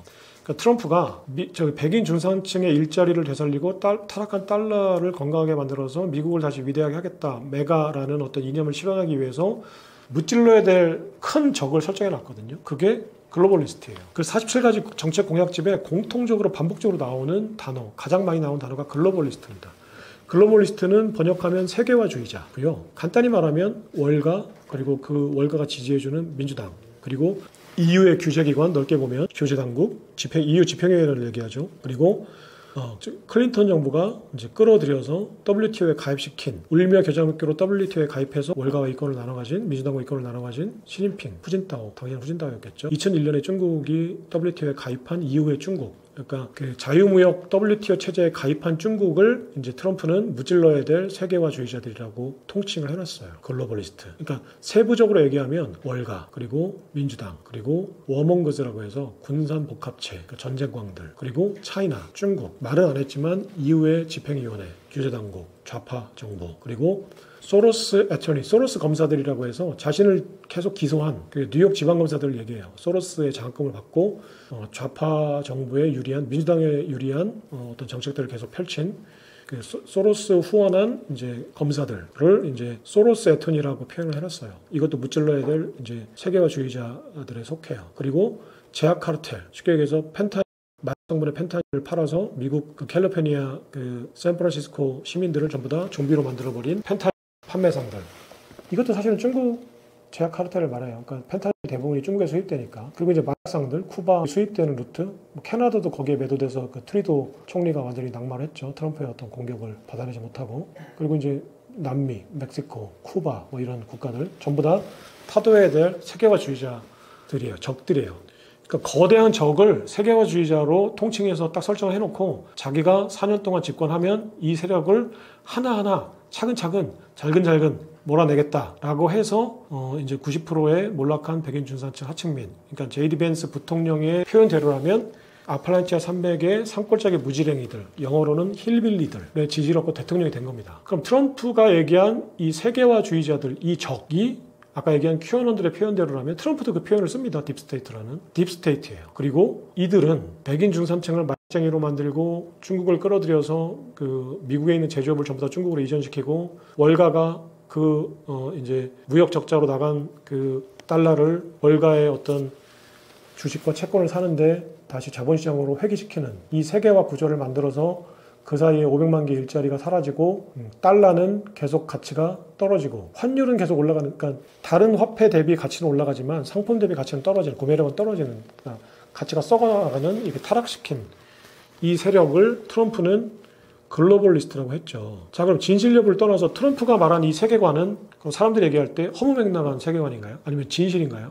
자, 민주당에서는 저거는 허무맹랑한 세계관이라고 할 거고, 공화당에서는 진실이라고 할 겁니다. 중국에서는 허무맹랑하다고 할 거고, 미국 중산층들은 진실이라고 할 거예요. 그럼 이건 진실인가요? 아니면은 그 트럼프가 집권을 하기 위해서 퍼뜨린 허구인가요? 그건 아무도 모르는 거죠. 공화당은 진실이라고 하고, 트럼프는 진실이라고 할 거고, 민주당은 거짓이라고 할 거고, 허구라고 할 거고, 중국은 완전 새빨간 거짓말이라고 할 겁니다. 월가는 거짓말이라고 할 거예요. 트럼프가 집권하기 위해서 세운 선거 전략이라고 할 겁니다. 허구라고 할 거죠. 소설 쓴다고 할 거죠. 뉴욕타임즈하고 워싱턴 포스트하고 월스트리트저널, 민주당 지지 언론들은 허구라고 할 거예요. 소설 쓴다고 트럼프가 거짓이라고 할 거고, 무슨 소리야? 월가가 무슨 뭐 중국으로부터 무슨 돈을 벌어들인다고 해? 제조업이 몰락한 게 왜 월가 때문이야? 중국 때문이지. 이런 얘기들을 할 거예요. 다 트럼프 얘기를 허구라고 할 거예요. 그럼 트럼프의 어떤 이런 세계관이 민주당이나 월가 친월가적인 어떤 그 언론들이 볼 때는 그 QAnon이 한 얘기하고 크게 다르지 않아요. 자, 근데 QAnon의 얘기는 사탄이 나오고 뭐 사탄의 피를 빨아먹는다는 얘기가 나오고 소와 성착취란 선을 넘은 듯한 표현들이 나오니까 마치 이제 저거는 어떤 그 사이비 종교 집단 또는 사이비 극우 어떤 지지 세력 완전히 새빨간 거짓말이라고 생각하지만 트럼프의 세계관과 QAnon의 세계관이 사실은 크게 다르지 않습니다. 근데 굉장히 제도권의 어떤 용어로 포장된 트럼프의 세계관은 많은 사람들이 납득을 해요. 그리고 세계화 어떤 과정을 공부한 많은 경제학자들도 납득을 합니다. 실제로 세계화라는 과정이 지난 닉슨 쇼크 이후 레이거노믹스 신자유주의 물결을 타고 이제 변동성을 해칭하는 금융 상품들을 만들어내고 대출 상품을 만들어낸 그 월가 금융 세력들이 주도돼서 전 세계를 세계화 경제 체제로 이제 탈바꿈을 시켰다라는 것에 많은 경제학자들이 공감을 하고 동의를 합니다. 그리고 그거는 진실 여부는 아무도 모르지만 진실에 가깝다고 판단이 돼요. 그러면 여기에 한 발 더 나가서 세계화주의자들이 워싱턴 DC에 있는 모 피자 가게 지하에 모여서 만약에 비밀 모임을 갖고 있다라는 정도가 됐으면 많은 사람들이 공감할 거예요. 사실은 많은 패권자들은 공식적인 모임 이외에 비밀 모임들을 하죠. 실제로 지금 우리나라도 그렇고 모든 패권을 가진 기득권들은 비공식적인 모임들이 다 있습니다. 이게 없다라고 생각하시는 분들은 없다라고 생각하시는 어떤 분들일까요? 만약에 그렇게 생각하시는 분들은 일단은 투자를 하시면 안 됩니다. 그리고 그런 분들은 정치 행위를 하시면 안 될 것 같아요. 경제 행위도 하지 마세요. 네, 굉장히 위험합니다. 그러니까 주변 사람들과 본인을 굉장히 위험한 상황으로 몰아갈 수 있어요. 그런 순진한, 좋게 얘기하면 순진한, 나쁘게 얘기하면 무식한 그 사고 방식이 자신이나 주변 사람들, 가족들 또는 자기의 커뮤니티, 조직 또는 국가를 굉장히 위험한 곳으로 몰고 갈 수 있어요. 그런 분들은 심지어 어떤 리더십이나 이런 건 절대 가지면 안 되고요. 경제활동이나 정치행위도 하지 마세요. 일단은 어떤 비밀 어떤 모임, 비공식적인 사교 모임 또는 정치 세력화된 모임들이 반드시 존재한다라는 것에 공감을 하셔야 된다고 생각합니다. 실제로 있고요. 그러면 그 QAnon의 주장이 일면 도가 지나친 측면이 있지만 그 트럼프의 세계관을 받아들인 미국의 중산층들이 지지 세력이 혹할 수밖에 없겠죠. 일맥상통하는 세계관이거든요. 그러니까 이 세계관이 공통적으로 뭐냐면 여기서 이제 그러면 진실을 다루는 언론과 정치인들의 어떤 전략 그리고 그 진실이 도대체 무엇인가에 대한 어떤 이런 것에 대해서 한번 좀 생각해볼 필요가 있는 것 같아요. 이번 사건으로. 도대체 어떤 생각을 하게 되길래 분명히 자기 인생을 망치는 거잖아요. 내가 가서 지금 현재 예를 들어 지금 국민의힘이나 민주당의 어떤 의원들을 내가 원하는 것과 다른 정책을 만들었다고 해서 내가 국회의장 가서 아니면 시의회에 가서 총으로 쏴주겠어요. 그럼 내 인생은 끝장나는 거거든요. 거기서 완전 범죄를 저지르고 내가 어딘가로 도망가지 않으면 그러니까 자기 인생은 완전히 끝나는 거예요. 이 사람도 자기 친구인가 동료한테 이제 모든 게 끝날 거야 라는 식의 메시지를 남겼다고 해요. 그러니까 자기가 가서 이제 범행을 저지르고 경찰한테 잡히면 자기 인생이 끝장난다는 거를 알았어요. 그러면서까지 이런 행동을 저지른다는 거에는 내가 이 행동을 저지를 수밖에 없는 정도로 자기의 삶이 궁지에 몰렸다는 얘기죠. 방증이죠. 그리고 내가 이런 삶을 지속하느니 나는 나의 의사표현을 하고 한번 멋지게 사건을 저지르고 형장의 이슬로 사라지겠다라는 선언이죠. 그럼 도대체 지금 미국 중산층들이 어떤 생각을 하고 있길래 이런 사람이 나오는 건가? 이거는 지금 이제 내 몸에 염증이 막 엄청나게 염증으로 내 몸이 앓고 있는데 여드름 하나로 튀어나온 뽀드락지 짜낸 여드름에 불과하죠. 내 몸은 지금 염증으로 썩고 있는 거예요. 그러니까 미국 중산층들은 지금 엄청나게 뭔가로 고통받고 썩어가고 있는데 이 지금 현재 QAnon의 어떤 지지자라고 할 수 있는 아까 얘기했던 이 벤스라는 이번에 그 테러리스트가 이렇게까지 극단적인 생각을 하게 됐을까? 이건 지금 미국 중산층들의 어떤 단면을 보여주는 그냥 상징적인 사건이지 이 사람이 하나가 그냥 정신병자고 또라이라서 그런 게 아니거든요. 그냥 여드름 하나가 지금 짜진 거예요. 그렇다면 지금 미국 중산층들은 도대체 어떤 생각을 하고 있는 건가? 이걸 지금 판단하는 게 우리한테는 많은 시사점을 준다고 생각해요. 그리고 그걸 판단하는 게 이번 사건을 바라보는 대한민국 경제 활동 인구로서의 자세가 아닌가, 필요한 어떤 때가 아닌가 싶거든요.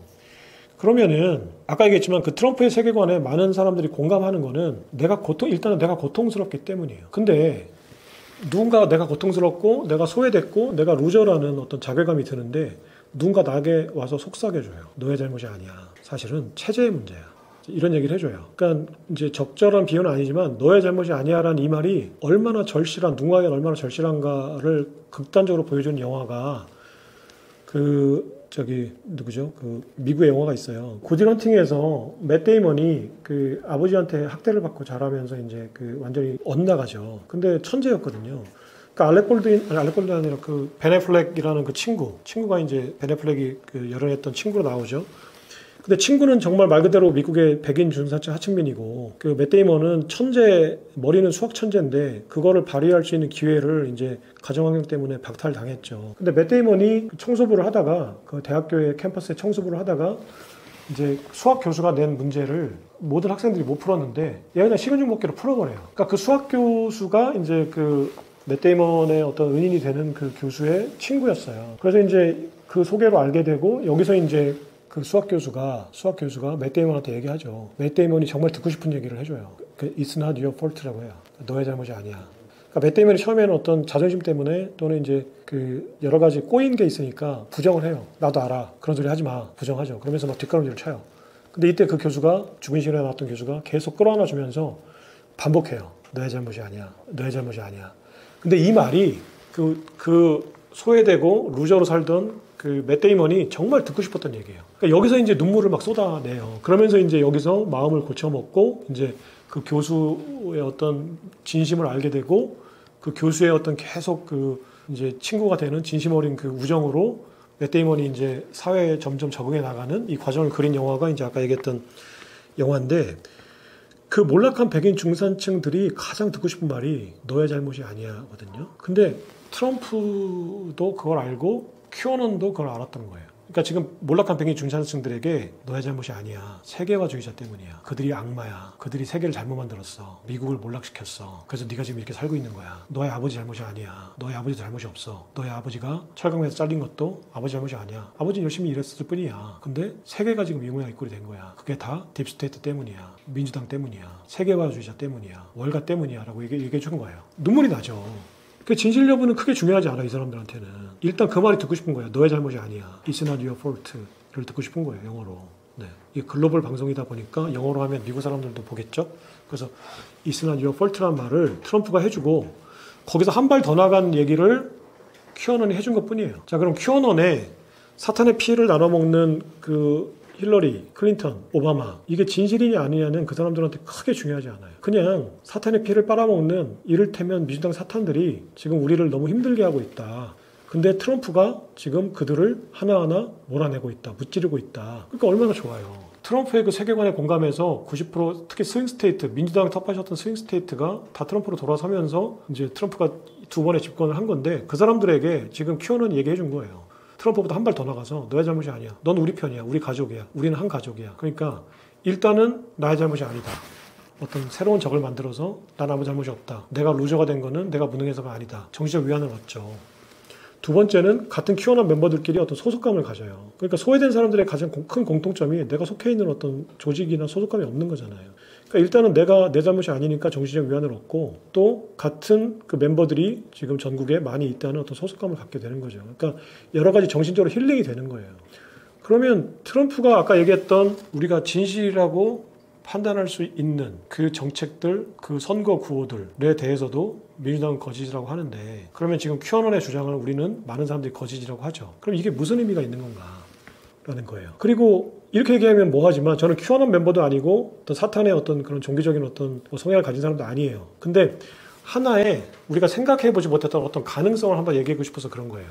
실제로 DC의 피자 가게 밑에 비밀 사교 모임이 있다라고 얘기할 수도 있지 않을까요? 네. 근데 그 사교 모임에서 실제로 사탄의 어떤 피를 빨아먹는 의식을 하는지는 모르겠으나 아동 성착취를 하는지는 모르겠으나 어쨌거나 모처에 지금 트럼프의 적대 세력이라고 할 수 있는 세계화주의자들, 딥스테이트, 큐어넌의 표현대로 딥스테이트들이 모이는 비공식적인 비밀 사교 모임이 없다라고 단정할 수 있을까요? 네. 거기서 무슨 행위를 하는지는 잘 모르겠지만 그런 사교 모임은 있을 가능성이 높습니다. 그리고 있다고 판단하고 미국의 지금 정책들이나 어떤 정책 갈등, 그리고 지금 현재 어떤 그 중산층과 월가의 갈등, 그 내부적인 갈등들을 판단해 보시는 게 도움이 될 거라고 생각합니다. 그러니까 예를 들어서 이런 거예요. 실제로 어젯밤에 외계인한테 납치당했었어요. 실제로 경험했어요. 근데 그 다음날 내가 일어나서 극적으로 탈출을 했어요. 납치됐다가. 근데 가족들이나 친구들에게 내가 어제 외계인한테 납치당했어라고 얘기하면 그 얘기를 듣는 가족들이나 친구들은 뭐라고 할까요? 이 새끼 정신이 돌았나?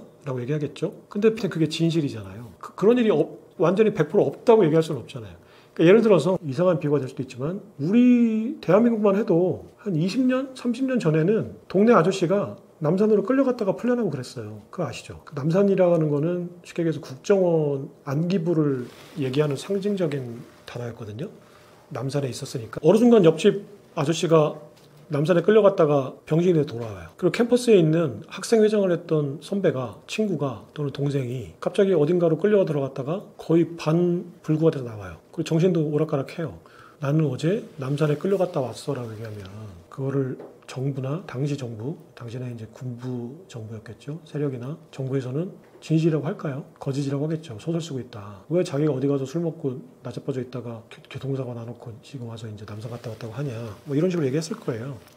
그러니까 진실 여부는 사실은 아무도 모르는 거예요. 그게 진실인지 아닌지는. 그러니까 이거를 트럼프도 그런 철학적인 기반을 가지고 있어요. 그러니까 이걸 좀 확대해서 그럼 진실을 다루는, 아까 얘기했잖아요. 그 민주당 지지 언론과 트럼프 지지 언론들이 이번 사태를 바라보는 그 관점이 완전히 다르거든요. 그러니까 LA 사태도 완전히 관점이 달라요. 서로가 진실이라고 주장하는 것들이 완전히 반대예요. 그럼 진실은 그 중간에 있는 건가? 아니면 한쪽이 거짓말하고 있는 건가잖아요. 진실이 뭔지는 아무도 모르는 거잖아요. 쉽게 얘기해서. 근데 이 얘기를 좀 확장하면 고대 그리스 시대부터 많은 철학자들이 진실 자체에 인간은 접근할 수 없다는 얘기를 공통적으로 많이 했어요. 그러니까 대표적인 게 플라톤이잖아요. 플라톤은 인간이 살고 있는 세계는 동굴에 불과하고 이데아 세계의 그림자에 불과하다. 우리가 바라보고 있는 거는 이데아 세계에서 비춰지고 있는 그림자다. 그러니까 우리는 이데아 세계는 모르는 거예요. 진실은, 본질은. 두 번째는 칸트도 그런 얘기를 했어요. 칸트는 인간은 노메논이라는 본질 자체에 절대 접근할 수가 없다. 우리는 그 피상적인 현상만 알 수 있다. 그래서 그 같은 피자 돌림이에요. 노메논이 본질이고 피노메논이 현상이에요. 피상. 그래서 노메논을 알 수가 없고 우리가 해석할 수 있는 거는 피노메논, 현상에 불과하다라는 거죠. 니체는 한 발 더 나가서 진실 자체는 있지도 않고 중요하지도 않다. 권력의 해석만이 있을 뿐이다. 현상에 대한. 이렇게 얘기를 했거든요. 그러니까 우리 대중들이 알고 있는 모든 진실은 권력이 해석한, 그러니까 권력이 편집한 진실이라는 거예요. 권력이 자신들에게 유리하게 편집한 진실을 대중들은 받아들이고 있다는 거죠. 트럼프는 더해요. 그러니까 트럼프는 칸트나 니체의 어떤 철학적 기반이 있어요. 자기가 알게 모르게. 근데 트럼프의 철학을 학자들이 이제 이름을 붙여놓은 게 이제 포스트 트루스라는 철학이에요. 트럼프는. 그러니까 그게 무슨 얘기냐면 진실 이후. 트럼프에게 진실은 존재하지 않아요. 하지만 트럼프는 진실을 인식하고는 있어요. 그래서 트럼프는 진실을 자기가 만드는 거라고 했어요. 이게 뭐냐면은 그 로이콘이라는 트럼프 친구이자 변호사가 있었거든요. 이 로이콘이 트럼프가 이제 부동산 시행 사업을 할 때 이제 어떤 법정 소송 때문에 이제 소송을 맡아요. 그러면서 이 로이콘이 트럼프를 계속 교육시켜요. 세뇌시키고. 그래서 성공하려면 절대 패배를 인정하지 마라. 무조건 승리했다고 해라. 실제로 네가 패배했어도 패배했다고 하지 마라. 너는 승리한 거다. 네가 말하는 게 진실이다. 라는 얘기를 계속 지속적으로 하거든요. 그래서 10계명처럼 3가지 룰을 얘기해요. 패배를 인정하지 마라. 네가 말하는 게 진실이다. 네가 말하는 게 성공이다. 뭐 이런 얘기를 계속해요. 그러니까 트럼프가 그 사람의 그 어떤 그 철학 세계관을 다 100% 받아들이고 트럼프가 이제 그 거래 기술이라는 책을 기자에게 이제 의뢰를 하면서 그 기자하고 대화하는 게 어프렌티스라는 영화에 나와요. 그러니까 그 기자가 트럼프가 계속 이제 뭔가 이제 작가에게 어떤 포장을 요구하죠. 어떤 초치는 거를. 그래서 이제 아주 멋진 위인전처럼 써주는 거를 요구를 해요. 그러니까 그 작가가 이제 아무리 자기가 위인전을 써주는 거지만 명색이 저널리스트인데 어떤 팩트, 사실에 기반해 써야 한다는 주장을 하죠. 거기에다가 트럼프가 한마디 딱 해요. 진실이라는 건 존재하지도 않는다. 내가 말하는 게 진실이다. 내가 지금부터 얘기하는 건 그대로 써라. 네가 말하는 진실 따위는 없다. 세상에 존재하지 않는다. 이게 이제 트럼프의 사상이고 포스트 트루스예요. 그래서 트럼프는 실제로 그 민주당 지지 언론들, CNN, 그다음에 워싱턴 포스트, 뉴욕타임즈, 월스트리트저널 기자들이 백악관에 질문하면 너네들은 거짓말을 퍼뜨리는 언론이야. 민주당 월가의 지지를 받는, 뇌물을 받는 그냥 지지 언론이야. 그러니까 너희들 거짓말쟁이야. 니네가 보다는 거 다 거짓말이야. 내가 지금부터 얘기하는 게 진실이야. 라고 얘기하죠. 지금 백악관 대변인 그 열혈 대변인도 트럼프의 그 포스트 트루스라는 그 사상적인 어떤 철학적인 기반을 공유하고 있다고 보여지고요. 그러니까 정치인들에게, 그러니까 극단적인 어떤 성공한 정치인들, 권력을 잡은 정치인들에게는 진실은 본인이 만드는 거고 본인이 편집하는 거예요. 우리가 생각하는 어떤 객관적이고 중립적인 진실 같은 거는 은닉되고 감추어지는 게 트럼프 생각이고, 심지어는 큐어넌들은 그런 거는 중요하지도 않아요. 그러니까 거짓말이라는 개념, 라이어라는 개념은 진실이 있는데 진실을 감추는 거잖아요. 다른 말을 하는 거잖아요.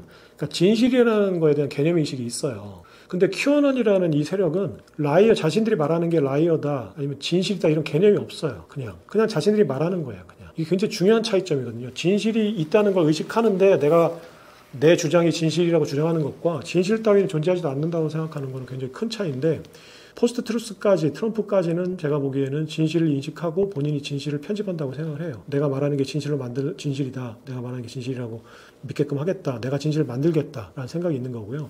거기서 한 발 더 나간 극우 트럼프 지지자들 큐어너는 이 진실 따위의 개념은 없는 거예요. 자신들이 말하는 게 그냥 현상이고 진실인 거죠. 그러니까 이것이 지금 이제 미국의 어떤 그 몰락한 중산층들의 고통을 치유해주는, 힐링해주는 어떤 트럼프의 세계관과, 그리고 그 트럼프를 지지하는 큐어넌이라는 어떤 극렬, 이제 우리가 이제 사이비라고 얘기하는 극렬 지지층들의 세계관이에요. 그리고 이 세계관이 미국 중산층들에게 받아들여지고 있는 거는 그것이 진실 여부의 어떤 문제가 아니라 그것이 자신들에게 위안을 준다는 그 사실 그 자체예요. 정치인들은 진실이 아니라 그런 세력들이 존재한다는 그 사실 그 자체에 집중을 했던 거고, 트럼프는 그거를 공략해서 지금 집권을 하고 있는 거죠. 그러니까 이런 식으로 해석을 하는 것들이 지금 미국과 트럼프와 그리고 극우 지지층들의 어떤 세계관을 이해하는 거라고 생각합니다. 일단 그 이스라엘 이란 전쟁이 그 중동전으로 이제 비화 살상됐고요. 이제 시작이 이제 6월 12일 날 이스라엘이 이란의 핵시설 그리고 이제 주요 인사들에 대한 이제 미사일 공격, 폭격으로 시작이 됐죠. 그리고 여기에 이제 그 호메이니 지도 아래 지금 키사스 율법이라는 게 있거든요. 그 저기 이슬람 국가에는 키사스 율법이라는 게 쉽게 해서 함무라비 법전하고 똑같은 거예요. 그러니까 이에는 이, 눈에는 눈, 이에는 이거든요. 미사일 공격을 받으면 미사일로 공격을 해야 돼요. 똑같이. 그러니까 이 키사스 율법을 어기면 그러니까 이슬람의 어떤 지도자, 사상적 지도자의 자격이 없는 것과 마찬가지예요. 그래서 많은 그 이란이나 이슬람의 지도자들은 반격을 하는 신용을 하죠. 왜냐면 본격적인 반격을 하게 되면 이제 집중적인 타격을 또 받게 되고 이제 반격의 어떤 두려움이 있으니까 그 이슬람 세력들은 항상 공격을 받으면 실제로는 공격을 합니다. 반격을 합니다. 근데 이제 신용하는 경우가 많아요. 그래서 예전에도 그 핵시설이 공격을 받았을 때 미군 기지를 공격한다고 미리 타점을 알려주고 공격을 했었어요. 피하라는 얘기죠. 그러니까 인명살상이나 이런 거 없이 그냥 미사일을 쐈어요. 그러니까 미국도 그걸 아니까 그냥 피했었고, 그리고 그 이란이 이제 적극적으로 반격을 하지 않으니까 이제 전쟁이 비화되는 것에서 이제 벗어났었거든요. 그러니까 이번에도 그 호메이니 입장에서는 반격을 반드시 해야 돼요, 일단은. 근데 지금 그 반격의 수위가 예전보다는 강해졌어요. 그러니까 실제로 반격을 하는 거예요. 그러니까 방공망을 뚫고서 이제 실제로 그 피해를 주는 정도의 반격을 했죠. 그러면서 지금 사태가 비화돼서 이게 이제 중동전 또는 이제 어떤 세계대전으로 비화되는 어떤 상황까지도 이제 치닫고 있어요. 그러면 그 네타냐후가 그러면 이란을 왜 공격했을까? 6월 12일 날. 그러니까 6월 12일이라는 게 사실은 트럼프가 이란과 핵 협상을 이제 5차까지 마치고 15일 날 이제 6차 핵 협상을 하기로 했던 거예요. 오늘이죠. 그러니까 현지 시간으로 하면 뭐 오늘이 16일이니까 아마 오늘일 거예요. 오늘이나 하기로 했었는데 사실 그걸 이제 못하게 됐죠. 사실상 무산됐죠. 그 이스라엘 공격으로. 그러니까 5차 핵 협상까지는 이제 트럼프와 네타냐후 간에 어떤 모종의 합의가 있었던 걸로 보여져요. 그러니까 내가 일단 핵 협상을 할 테니 기다려봐라. 그러니까 네타냐후는 나는 반드시 공격할게라는 거를 트럼프와 사전 교감이 있었던 것 같고요. 그러니까 트럼프가 일단 핵 협상으로 해결을 할게라고 자기가 협상을 할 테니 기다려라고 했을 것 같아요. 그럼 일단 5차 협상까지가 이제 정해진 협상 기한이었거든요. 그러니까 5차가 딱 되고 나니까 바로 공격을 한 거예요. 그러니까 이제 그 6차 협상은 번외적인 협상이었죠. 협상이 결렬된 상황이니까 이제 추가적인 협상을 했던 거니까 네타냐후와 트럼프 간에 약속이 있었다면 5차 협상까지는 한번 해보기로 약속이 있었다면 이제 트럼프 간의 약속을 지킨 상태에서 바로 공격을 한 거예요. 그럼 네타냐후와 트럼프 간에 이제 모종의 사전 합의가 있었다라는 게 거의 확실하죠. 추론할 수 있죠. 그러면 네타냐후는 왜 이란을 공격했고 트럼프는 왜 네타냐후의 공격을 방관하는 식으로 동조했을까? 이게 이제 가장 큰 관심사거든요. 그러니까 지금 이스라엘과 이란과의 관계는 역사적으로 이제 멀리 거슬러 올라가요. 그러니까 가깝게는 1979년에 이란에 그 이슬람 혁명이 있었죠. 그러니까 이슬람 혁명 때부터 미국은 이란의 악마였어요. 그레이트 세이튼이라고 해서 이슬람 세력은 미국을 서방의 그레이트 세이튼, 그러니까 대악마로 설정을 해요. 그래서 반드시 제거해야 될 세력이에요. 미국은. 그러면 이스라엘은 그레이트 세이튼인 미국의 지원을 받는 작은 악마예요. 지금 현재 이란의 눈에 보기에는. 그래서 헌법에 이스라엘을 제거해야 된다라고 명시가 돼 있어요. 그러니까 이슬람 근본주의자들, 현재 호메이니가 이끄는 이슬람 혁명의 세력들은 이슬람 혁명 수비대가 무력적으로 지지를 해주고 이란의 혁명 세력들, 그러니까 호메이니가 이끄는 이란의 혁명 세력들은 미국을 악마로 이제 제거해야 될 세력, 그리고 이스라엘을 미국의 꼬붕인 거예요. 작은 악마. 그리고 이제 근접해 있으니까 실질적으로는 이스라엘이 악마죠. 그래서 반드시 제거를 해야 됩니다. 근데 그럼 왜 이렇게 됐을까? 그러면 왜 그 이슬람은 사우디는 친미인데, 전략적인 친미인데, 수니파, 사우디는 친미인데 시아파 맹주인 이란이 왜 유독 반미가 됐을까? 사실은 이란이 훨씬 더 친서방적인 국가였어요. 근데 이게 왜 그러냐면 지금 중동의 지정학적인 그 가치는 석유에 있거든요. 근데 석유가 본격적으로 개발된 게 사실 얼마 안 돼요. 그러니까 산업혁명부터 20세기, 그러니까 19세기 말까지는 석탄의 시대예요. 그러니까 18세기 말 산업혁명이 시작되고 100년이 지나 19세기 말까지는 석탄으로 증기기관을 돌려서 공장을 돌린 이제 산업혁명 일기의 시대거든요. 근데 1900년대 초반에 이제 세계적으로 유전 개발이 시작됐어요. 그러면서 이제 미국에는 엑슨모빌, 현재 엑슨모빌이라는 석유 회사가 있고요. 그리고 영국에는 현재 브리티시 페트롤리엄이라는 BP라는 이름의 석유 회사가 있었죠. 근데 이 석유 회사의 이름이 예전에는 브리티시 페트롤리엄이 아니었어요. 그러니까 이 석유 회사가 그러니까 앵글로 페르시아 석유회사, 제가 지금 정확한 기억은 안 나는데 그런 이름이었거든요. 그러니까 앵글로라는 거는 지금 앵글로 삭슨족이라는 거는 당시에는 영국을 얘기하는 거예요. 지금은 이제 백인들을 통칭하는 것처럼 돼버렸지만 앵글로 삭슨이라는 거는 영국 사람을 얘기하는 거거든요. 그러니까 앵글로 페르시아 석유회사라는 거는 그래서 이제 AP, IC인가 이런 이름의 이제 석유회사가 있었어요, 영국에. 이 석유회사가 이제 중동에서 석유 개발을 시작하면서 1909년에 이란에서 유전을 개발해요. 그래서 이란에서 유전이 개발되니까 이제 이란 정부하고 계약을 맺고 석유를 파내기 시작하죠. 그래서 1925년부터 누구냐면 1925년이 어떤 해냐면은 팔레비 왕조라고 이란에 이제 왕조가 있었거든요. 팔레비 가문의 왕들. 근데 팔레비 왕조가 사우디하고 마찬가지예요. 그러니까 근대 들어서 현대 20세기 들어서 이제 중동에서 권력을 잡은 왕들은 하나의 가문에서 이제 계속 왕들이 나오는 거거든요. 그러니까 예전에 형제상속이었어요. 그러니까 팔레비 왕조도 사실은 당시에 왕이 있었는데 쿠데타를 통해서 이제 왕권을 탈취한 이제 왕가였어요. 팔레비 왕조가. 근데 팔레비 왕조가 들어서면서 정체성이 없잖아요. 자기들이 쿠데타를 통해서, 그러니까 전두환하고 똑같죠. 그러니까 쿠데타를 통해서 정권을 잡은 거예요. 쿠데타를 통해서 정권을 잡은 권력의 공통점은 기존의 권력을 부정하는 거거든요. 에서 시작해요. 왜냐면 기존의 권력이 정당성이 있는데 자기가 그거를 무력으로 탈취한 거면 자신의 정당성을 부정하는 게 되니까 쿠데타를 통해서 권력을 잡은 권력의 공통점은 기존의 권력이 잘못된 거고 악인 거예요. 그러니까 제가 그래서 내가 그거를 이제 시정하기 위해서 이제 새로운 정통성을 수립하게 돼요. 기존의 권력을 다 부정하고. 그러니까 팔레비 왕조는 이전의 왕조를 다 부정하고 새로운 권력을 만들기 위해서 이슬람 근본주의를 부정해요. 그러니까 이슬람 근본주의, 예를 들어서 여성 이제 권력, 여성에 대한 참정권 또는 이제 아동에 대한 참정권 등등 있잖아요. 이슬람들 사상이. 이제 이것도 사우디도 마찬가지거든요. 사우디가 사우드 가문의 왕국이란 뜻이에요. 사우디 아라비아가. 그러니까 아라비아 반도에 사우드 가문이 만든 왕국이란 뜻이거든요. 사우디 아라비아가. 근데 이게 사우드 가문이 이제 사우디 아라비아에 있던 부족들 국가였거든요. 이 부족 국가를 사우드 가문이 무력으로 목을 베고 칼을 휘둘러서 권력을 잡아요. 그럼 정통성이 없잖아요. 그러니까 이 정통성을 다시 세우기 위해서 누가 들어오냐면 와하비즘이라는 게 들어와요. 그러니까 와하비즘이라는 게 뭐냐면 와하브라는 학문 가문이 있었어요. 학자 가문. 학자 가문에서 이슬람 근본주의의 어떤 철학을 만든 거예요. 그러니까 꾸란이 얘기해주는 이슬람 어떤 그 근본주의를 부정할 경우에는 목을 베도 좋다요. 쉽게 얘기해서. 그러니까 이슬람 근본주의의 어떤 철학을 가지고 이제 거기에 위배된다는 어떤 면분 아래 다 부족장들을 다 목을 베고 그 사우디아라비아를 통일한 가문이 사우드 가문이고 그게 사우디아라비아거든요.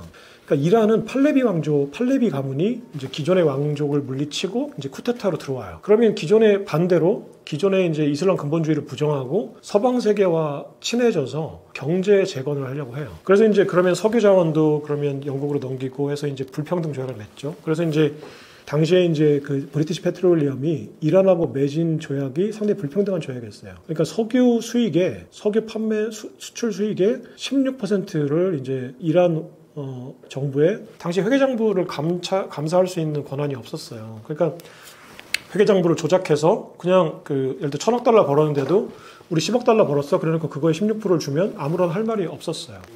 그러니까 이제 그런 불평등이 만연하고 경제적인 이득을 영국이 다 가져가니까 당시 이슬람 근본주의자들은 정체성의 혼란을 느낀 거죠. 우리가 뭐지 도대체?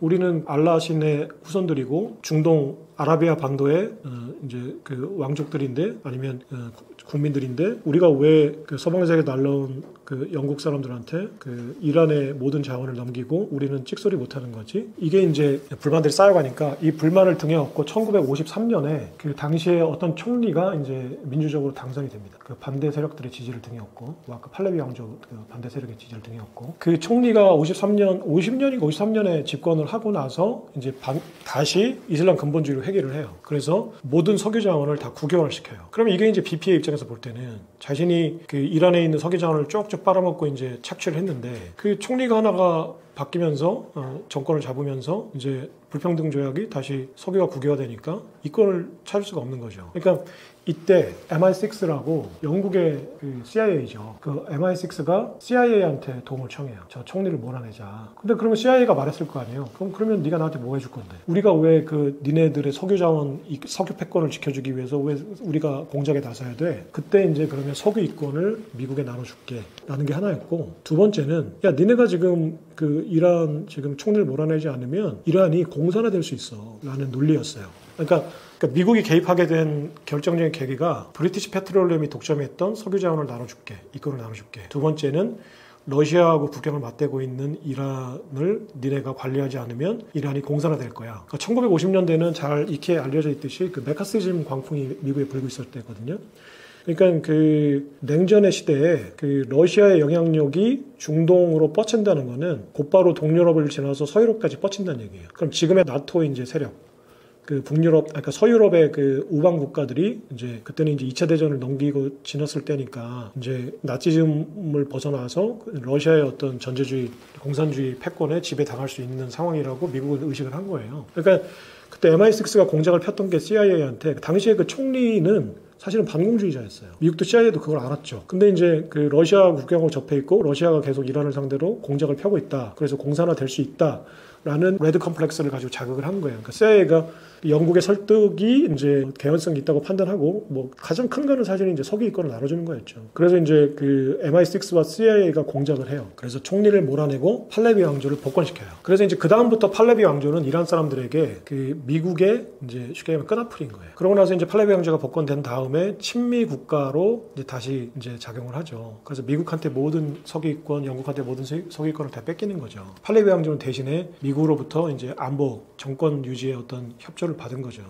그러면 이제 이슬람 세력은 여기에 계속 불만이었을 거예요. 아까 얘기했지만 이제 총리를 민주적으로 뽑았을 때는 그게 결국은 표심은 그 팔레비 왕조에 반하고 있었다는 거잖아요. 그러니까 그 반서방의 감정이 있었다는 거죠. 이런 와중에 그 혁명 세력이 이끌어서 1979년도에 이제 이슬람 혁명을 합니다. 그래서 팔레비 왕조를 몰아내요. 그래서 팔레비 왕족들이 이제 그 당시에 이제 팔레비 왕이 미국으로 망명을 합니다. 멕시코 등등을 거쳐서 최종적으로 미국에 망명을 해요. 그 혁명 세력이 보기에는 자신들이 축출하고 죽여야 될 이제 왕이 미국으로 망명해서 이제 피신해 있으니까 그 망명자를 이제 본국 송환할 목적으로 테헤란에 있는 미국 그 대사관을 점령을 해요. 444일 동안 점령합니다.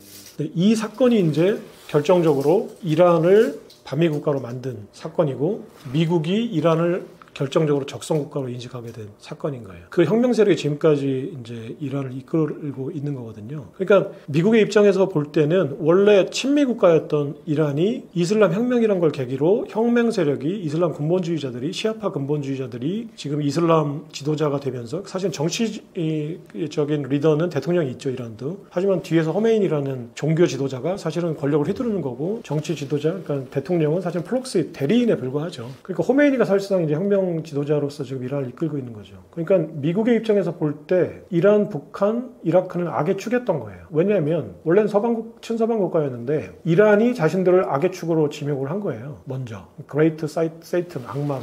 지목을 한 거죠. 그러니까 부시가 이거를 그대로 받아서 그 자기 집권 당시에 이제 북한, 이란, 이라크를 악의 축으로 설정을 하고 제거 작전에 들어가죠. 그래서 이제 그 이라크의 그 후세인은 제거를 했고 북한은 아직까지 건재히 남아 있고 그리고 이란은 이제 제거해야 될 대상인 거죠.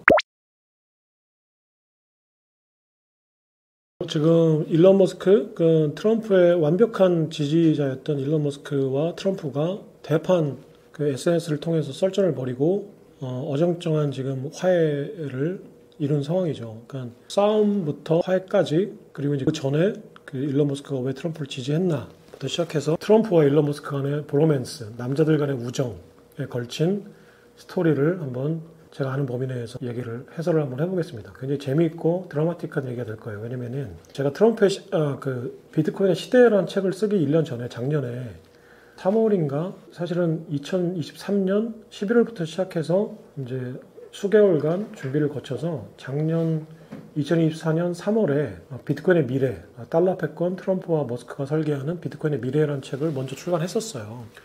지금 생각하면 그 트럼프와 머스크라는 이름이 이제 묶여서 나가는 게 굉장히 자연스럽고 익숙한 묶음이지만, 그러니까 대선이 있었던 2024년 11월 전까지만 해도 특히 2024년 초 무렵에 비트코인의 미래, 달러 패권 트럼프와 머스크가 설계한다? 이거 굉장히 생소한 묶음이었거든요. 달러 패권은 잘 모르겠지만 트럼프와 머스크를 묶은 거는 굉장히 생소한 단어였는데 트럼프와 일론 머스크가 묶일 수밖에 없었던 정황들이 2023년부터 지속적으로 보이고 있었거든요. 그리고 그게 이제 암호화폐 시장에서도 둘이 만날 수밖에 없는 여러 가지 필연적인 어떤 인연들이 계속 감지가 돼 왔어요. 그래서 저는 이제 그 책 내용을 일론 머스크와 트럼프를 이제 비트코인이라는 영웅서사의 결정적인 조력자들로 다뤘었고, 이제 출판사와 제목을 합의하는 과정에서 그 달러 패권 이야기들이 이제 줄을 이뤘기 때문에 달러 패권과 그 인물인 트럼프와 머스크를 이제 같은 동일한 레벨에 놓고 묶었던 거. 그러면 도대체 왜 일론 머스크와 트럼프가 브로맨스를 형성하게 됐나? 그리고 그런 어떤 조짐들이 왜 감지가 됐었나를 먼저 설명을 해드릴게요. 일단 일론 머스크, 그러니까 샌프란시스코의 빅테크 CEO들, 어떤 기술 테크니션들, CEO들은 리버테리안이에요. 우리말로 하면 자유주의자들이죠. 그러니까 워싱턴 동부에 있는 정치는 무관심하고 우리는 샌프란시스코 실리콘밸리에서 기술 개발을 해서 전 세계를 이제 사용자 편의성을 높여서 막대한 돈과 자유를 누리는 세력들이죠. 그러니까 대표적인 이제 빌 게이츠, 마크 저커버그 등등이 있죠. 그리고 이제 그 애플, 지금은 이제 쿡이고 그 전에는 이제 그 아주 괴짜 CEO가 있었죠.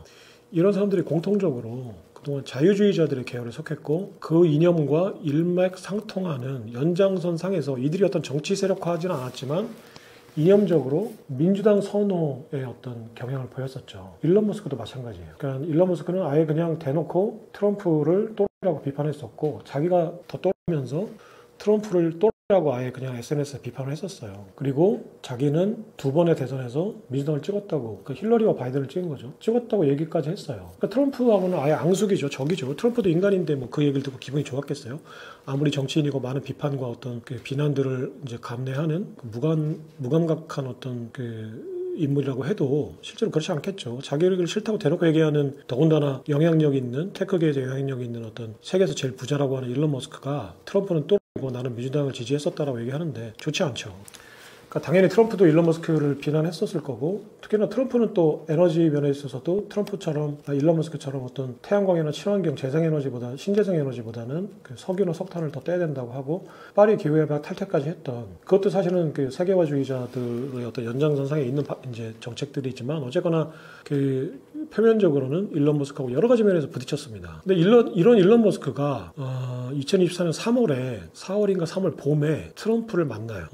제가 볼 때는 트럼프의 요청이 있었던 것으로 판단이 되고요. 그리고 이제 그 당시 일론 머스크가 이제 그 트럼프하고 조찬을 한 다음에 아침을 같이 먹은 다음에 나와서 그 기자들의 얘기를 해요. 그 기자들의 당시 관심이 트럼프가 정치후원금을 달라고 요청했냐, 이제 공격을 하기 위해서 그런 거죠. 정치후원금을 달라고 얘기했냐. 다 이제 민주당 지지했던 레거시 미디어들이 뉴욕타임즈, 워싱턴 포스트 등등이 있었으니까 그 기자들이 달려가서 물어봐요. CNN하고. 그러니까 트럼프가 돈 달라고 압박했냐, 쉽게 해서 삥 뜯으려고 했냐. 다 그러니까 일론 머스크가 그런 얘기 없었다. 그냥 트럼프가 늘상 방송에서 하던 얘기들을 그냥 반복했을 뿐이고, 나는 그냥 오늘 약속이 있는지도 몰랐다. 친구가 불러서 아침 먹자고 해서 왔더니 그냥 트럼프가 밥상 앞에 있더라. 이렇게 얘기를 했었거든요. 그러니까 당시에 누구라고 얘기는 안 했는데 그 친구는 이제 팔란티어 지금 창립자인 피터 틸로 보여지고요. 그 피터 틸의 집에서 트럼프의 요청으로 아니면 피터 틸의 중재로 주선으로 일론 머스크와 트럼프가 아침을 먹어요. 여기서 이런저런 얘기들을 했을 거예요.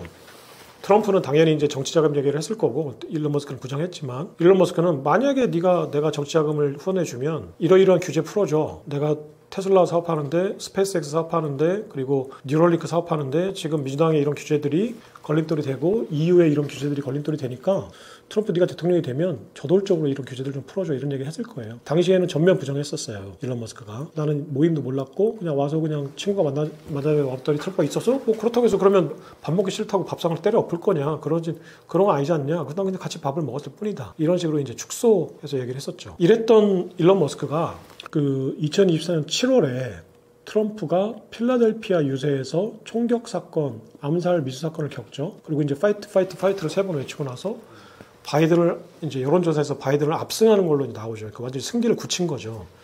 그러니까 트럼프의 승기가 굳어지니까 일론 머스크가 그때부터 풀 배팅을 시작해요. 나는 트럼프를 전적으로 지지한다. 라는 선언을 해요. 그 X에다가, 그냥 트위터죠. X에. 그 트럼프를 나는 100% 전적으로 지지한다. 라는 이제 선언을 하고, 그다음부터 트럼프 그 슈퍼팩에 적극적으로 후원을 하게 되죠. 그래서 총 우리나라 돈으로 약 한 3천억 원 정도를 트럼프를 후원하는 데 씁니다. 심지어는 트럼프를 지지한다고 선언하는가? 트럼프 지지 어떤 입장을 밝히면 복권처럼 100만 달러, 10만 달러가 100만 달러를 그냥 그 나눠주는 정치적인 쇼도 했어요. 그러면서 이제 중간에 그 여러 가지 여론조사, 그러니까 그 레거시 미디어들이 이제 왜곡 보도했던 실제로 이제 당시에 그 폴리마켓에서는 트럼프 이상 지지를 받는 것으로 나오는데 계속 박빙으로 언론이 보도할 때도 일론 머스크가 계속 트럼프에 대한 지지를 호소하고 선언하고 지지자를 규합하고 돈을 풀면서 이제 결국은 트럼프가 이제 2024년 대선에서 당시 이제 바이든이 이제 교체된 후보를 이제 무찌르고 민주당 후보를 무찌르고 압승을 하죠. 스윙 스테이트에서는 거의 100% 다 7개 주가 트럼프를 지지하는 상황이었고 뚜껑을 다 열어보기도 전에 트럼프가 이미 50% 이상의 지지를 얻고 그러니까 대의원들 50% 이상의 표, 그러니까 270표인가 170표 이상만 되면 왜 그 트럼프가 승리하는 건데 이미 초반에 그냥 승리를 굳히고 이제 승리 선언을 합니다. 그리고 민주당이 패배 선언을 하죠. 여기에 이제 물론 트럼프가 일론 머스크만 때문에 이번 선거에 이겼다고는 할 수 없어요. 그 바이든의 어떤 정책들에 많이 실망을 했었던 민주당 지지 세력들이 트럼프에 돌아섰었고 또 트럼프가 2기 선거에서는 이제 2020년 선거에서는 바이든에게 당시 팬데믹이나 어떤 인플레이션 상황으로 경제적인 상황으로 이제 낭만을 했지만 이제 트럼프의 어떤 또 실망감 때문에 낭만을 하긴 했지만 바이든의 또 염증을 느낀 세력들이 다시 또 트럼프로 복귀하고 또 기존의 민주당 지지 세력들도 트럼프한테 돌아서면서 이제 마가라는 구호가 지속적으로 통하면서 트럼프가 이제 어떤 시대적인 어떤 요구 사항들을 들어주는 어떤 그 욕구 쓰레바지라고 해야 되나요?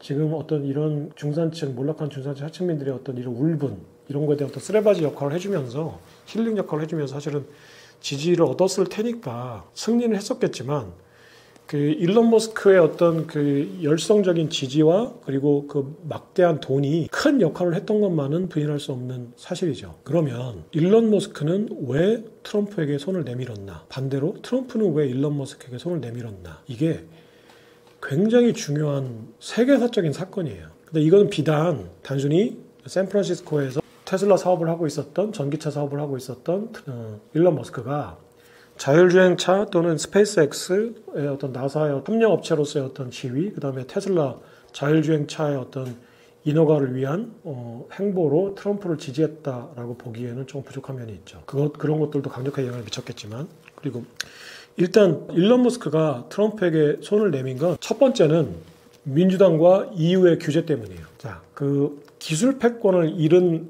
국가가 전 패권 국가죠. 그러니까 영국, 프랑스, 독일 같은 미국이 패권을 잡기 전에 패권 국가들이었죠. 특히나 지금은 미국이 금융 패권도 잡고 있지만 빅테크들이 기술 패권도 갖고 있어요. 산업적인 패권도. 예전에는 제조업들은 일본과 독일이었고 지금은 중국이었죠. 근데 지금 여러 가지 첨단 기술, 특히 빅테크, AI 이런 첨단 기술은 미국이 꽉 잡고 있죠. 이렇게 기술 패권을 잃은 국가들이 자국 산업을 보호한다는 명분으로 패권 국가 정부의 이권을 유지하는 가장 흔하고 전통적인 고정적인 수법이 규제예요. 규제라는 거는 하지 말라는 뜻이 아니거든요. 돈 내고 하라는 뜻이에요. 그러니까 예를 들어서 자동차의 환경 규제를 만들어요. 그럼 EU 시장에는 중국산 자동차, 한국산 자동차, 미국산 자동차는 수입을 안 하겠다는 뜻인가요? 절대 그렇지 않거든요. 돈 내고 팔아라는 뜻이에요. EU 정부에. 통행세를 내라는 뜻이에요. 세금을 내라는 뜻이에요. 그래서 항상 규제 과징금이나 관련된 과태료, 세금, 세금적인 어떤 과태료, 벌금 등은 그 업체가 그 나라에서의 영업활동을 포기하지 않는 수준에서 결정돼요. 그러니까 내가 과태료를 맞고라도 지속적으로 영업을 하는 게 이득인 수준에서 과태료가 결정돼요. 하지만 천문학적으로 결정되죠. 예를 들어서 내가 그 영국에다가 어떤 사업을 하는데 영국에서 지금 한 해에 1,000억 원을 벌고 있어요. 그럼 내가 얼마까지 내가 감내할 수 있을까? 500억 원을 세금으로 내라고 해도 영업을 포기하는 것보다 낫죠. 500억 원을 버니까. 그럼 이걸 맥시멈으로 생각하면 내가 999억 원까지를 세금으로 내도 1억 원을 버니까 안 하는 것보다 나아요. 그래서 패권을 가졌던 정부가 이런 규제를 할 때는 굉장히 가혹하게 규제를 해요. 왜냐면 그래도 계속 지속적으로 사업을 할 거 알거든요.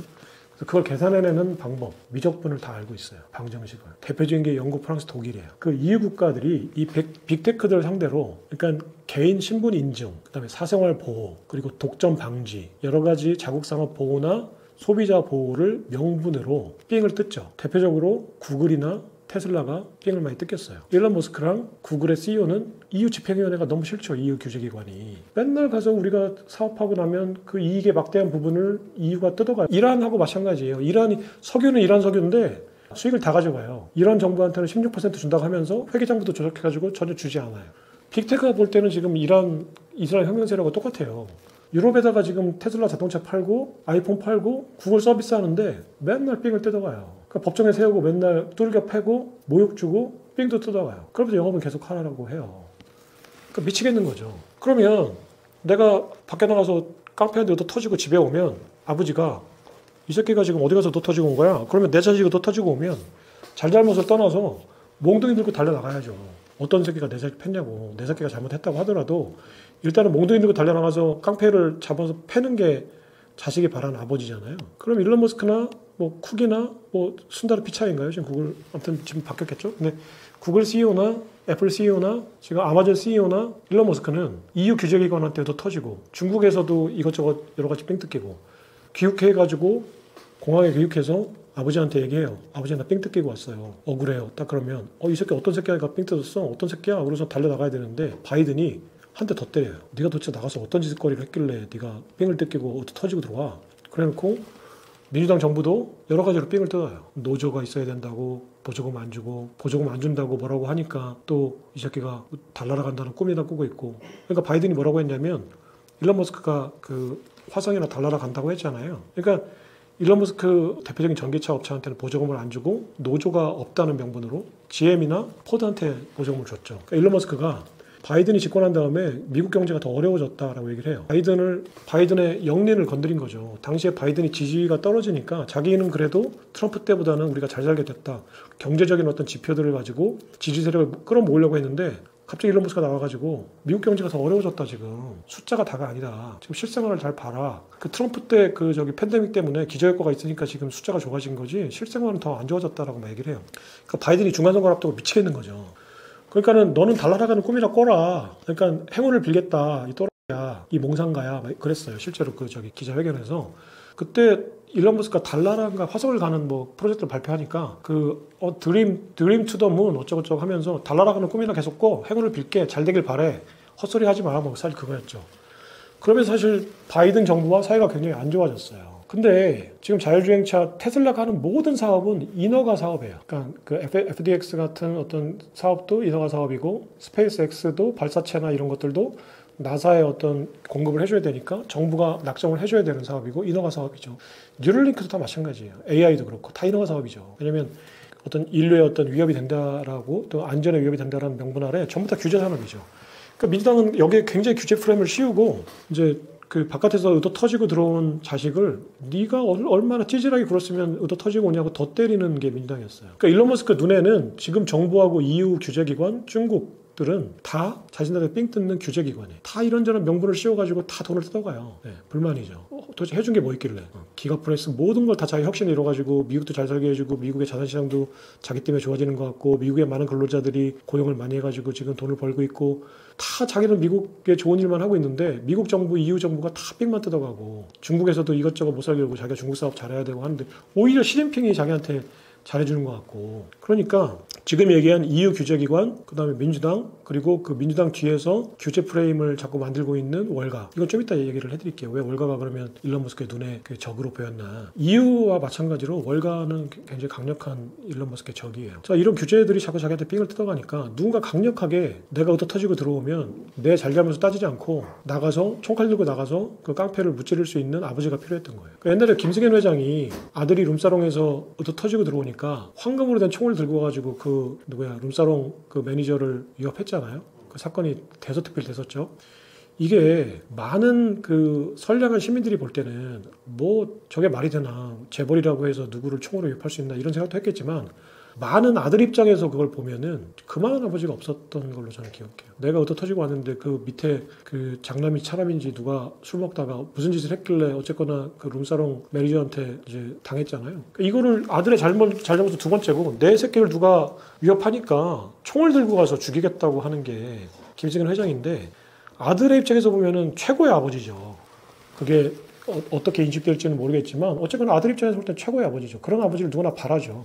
근데 이제 일론 머스크는 그런 아버지가 필요했던 거예요. 대통령이. 근데 트럼프가 일론 머스크의 눈에 볼 때는 바이든의 적이고 세계화주의자들을 무찌르겠다고 하는 월가의 적이고 하니까 적의 적은 자기 편이죠. 트럼프가 규제를 완화하거나 뭐 이런 건 잘 모르겠지만 내가 바이든 정부가 지속되고 민주당 정부가 지속되면 어쨌거나 나는 죽는다. 확실하다.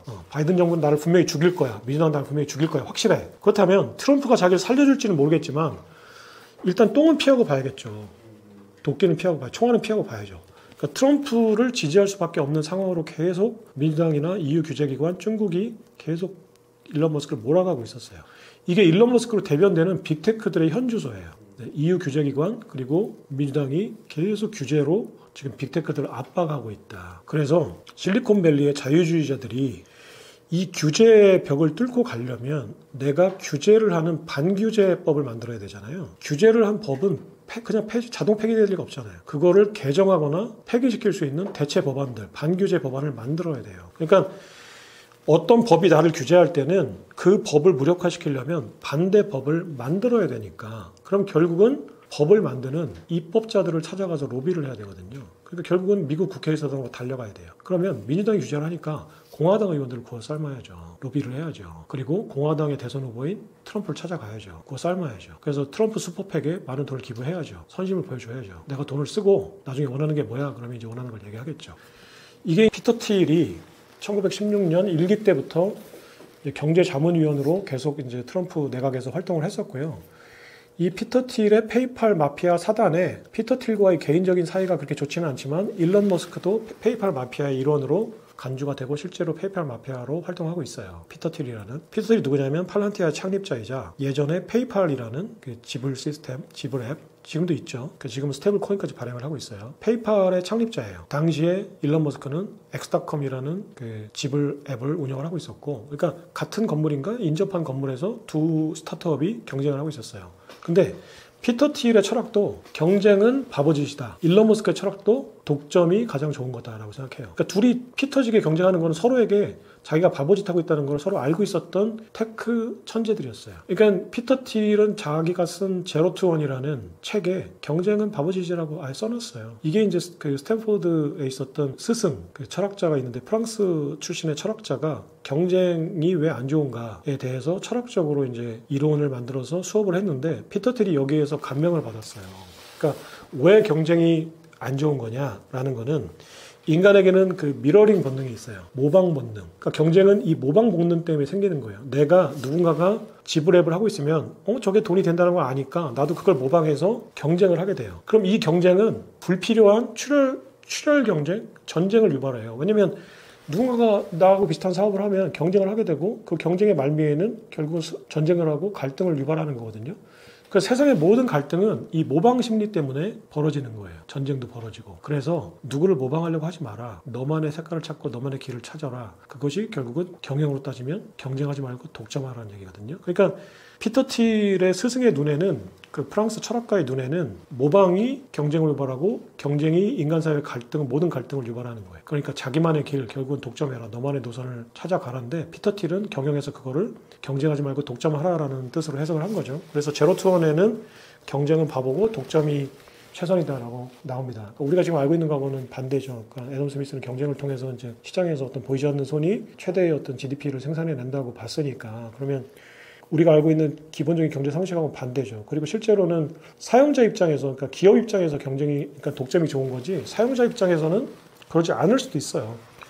근데 사실은 독점이 많은 사용자 입장에서도 많은 이점이 있긴 있어요. 그 독점, 그 기업가들이 이제 폭리만 취하지 않는다면. 그 독점이라는 게 사실 규모의 경제를 독점하는 거니까 이론적으로는 가격 낮출 수가 있죠. 가격을 낮추면서도 자신들이 이득을 극대화하는 어떤 방정식을 푼다면 사실은 독점이 기업에게도 좋고 소비자에게도 좋죠. 하지만 수많은 기업들이 처음에는 선의의 어떤 독점을 쟁취하기까지는 소비자들에게 선의를 보이다가 독점을 한 다음부터는 이제 이빨을 드러내는 게 인간의 본성이니까 사실 독점이 소비자들에게 안 좋다고 인식되어 있지만, 사실은 그 독점 상태를 잘만 컨트롤할 수 있으면 독점은 소비자에게도 좋은 거예요. 이제 그런 생각을 이제 공유하고 있었던 일론 머스크와 피터 틸이 이제 그 페이팔로 통합을 하죠. 당시에 이제 여러 가지로 기업명을 고민하다가 페이팔이라는 걸로 결국 합의를 보게 됩니다. 당시에 이제 그 여러 가지 멋있는 제목들이 나왔는데, 페이팔은 일론 머스크는 상당히 싫어했던 아마 이제 회사 이름이었는데 결국은 페이팔로 관철이 됐던 걸로 제가 그 제로 투 원인가 그 저기 머스크의 자서전에서 본 것 같아요. 일론 머스크라는 책에서. 이렇게 만났던 그 피터 틸이 이제 그 트럼프의 경제자문위원으로 지속적인 어떤 그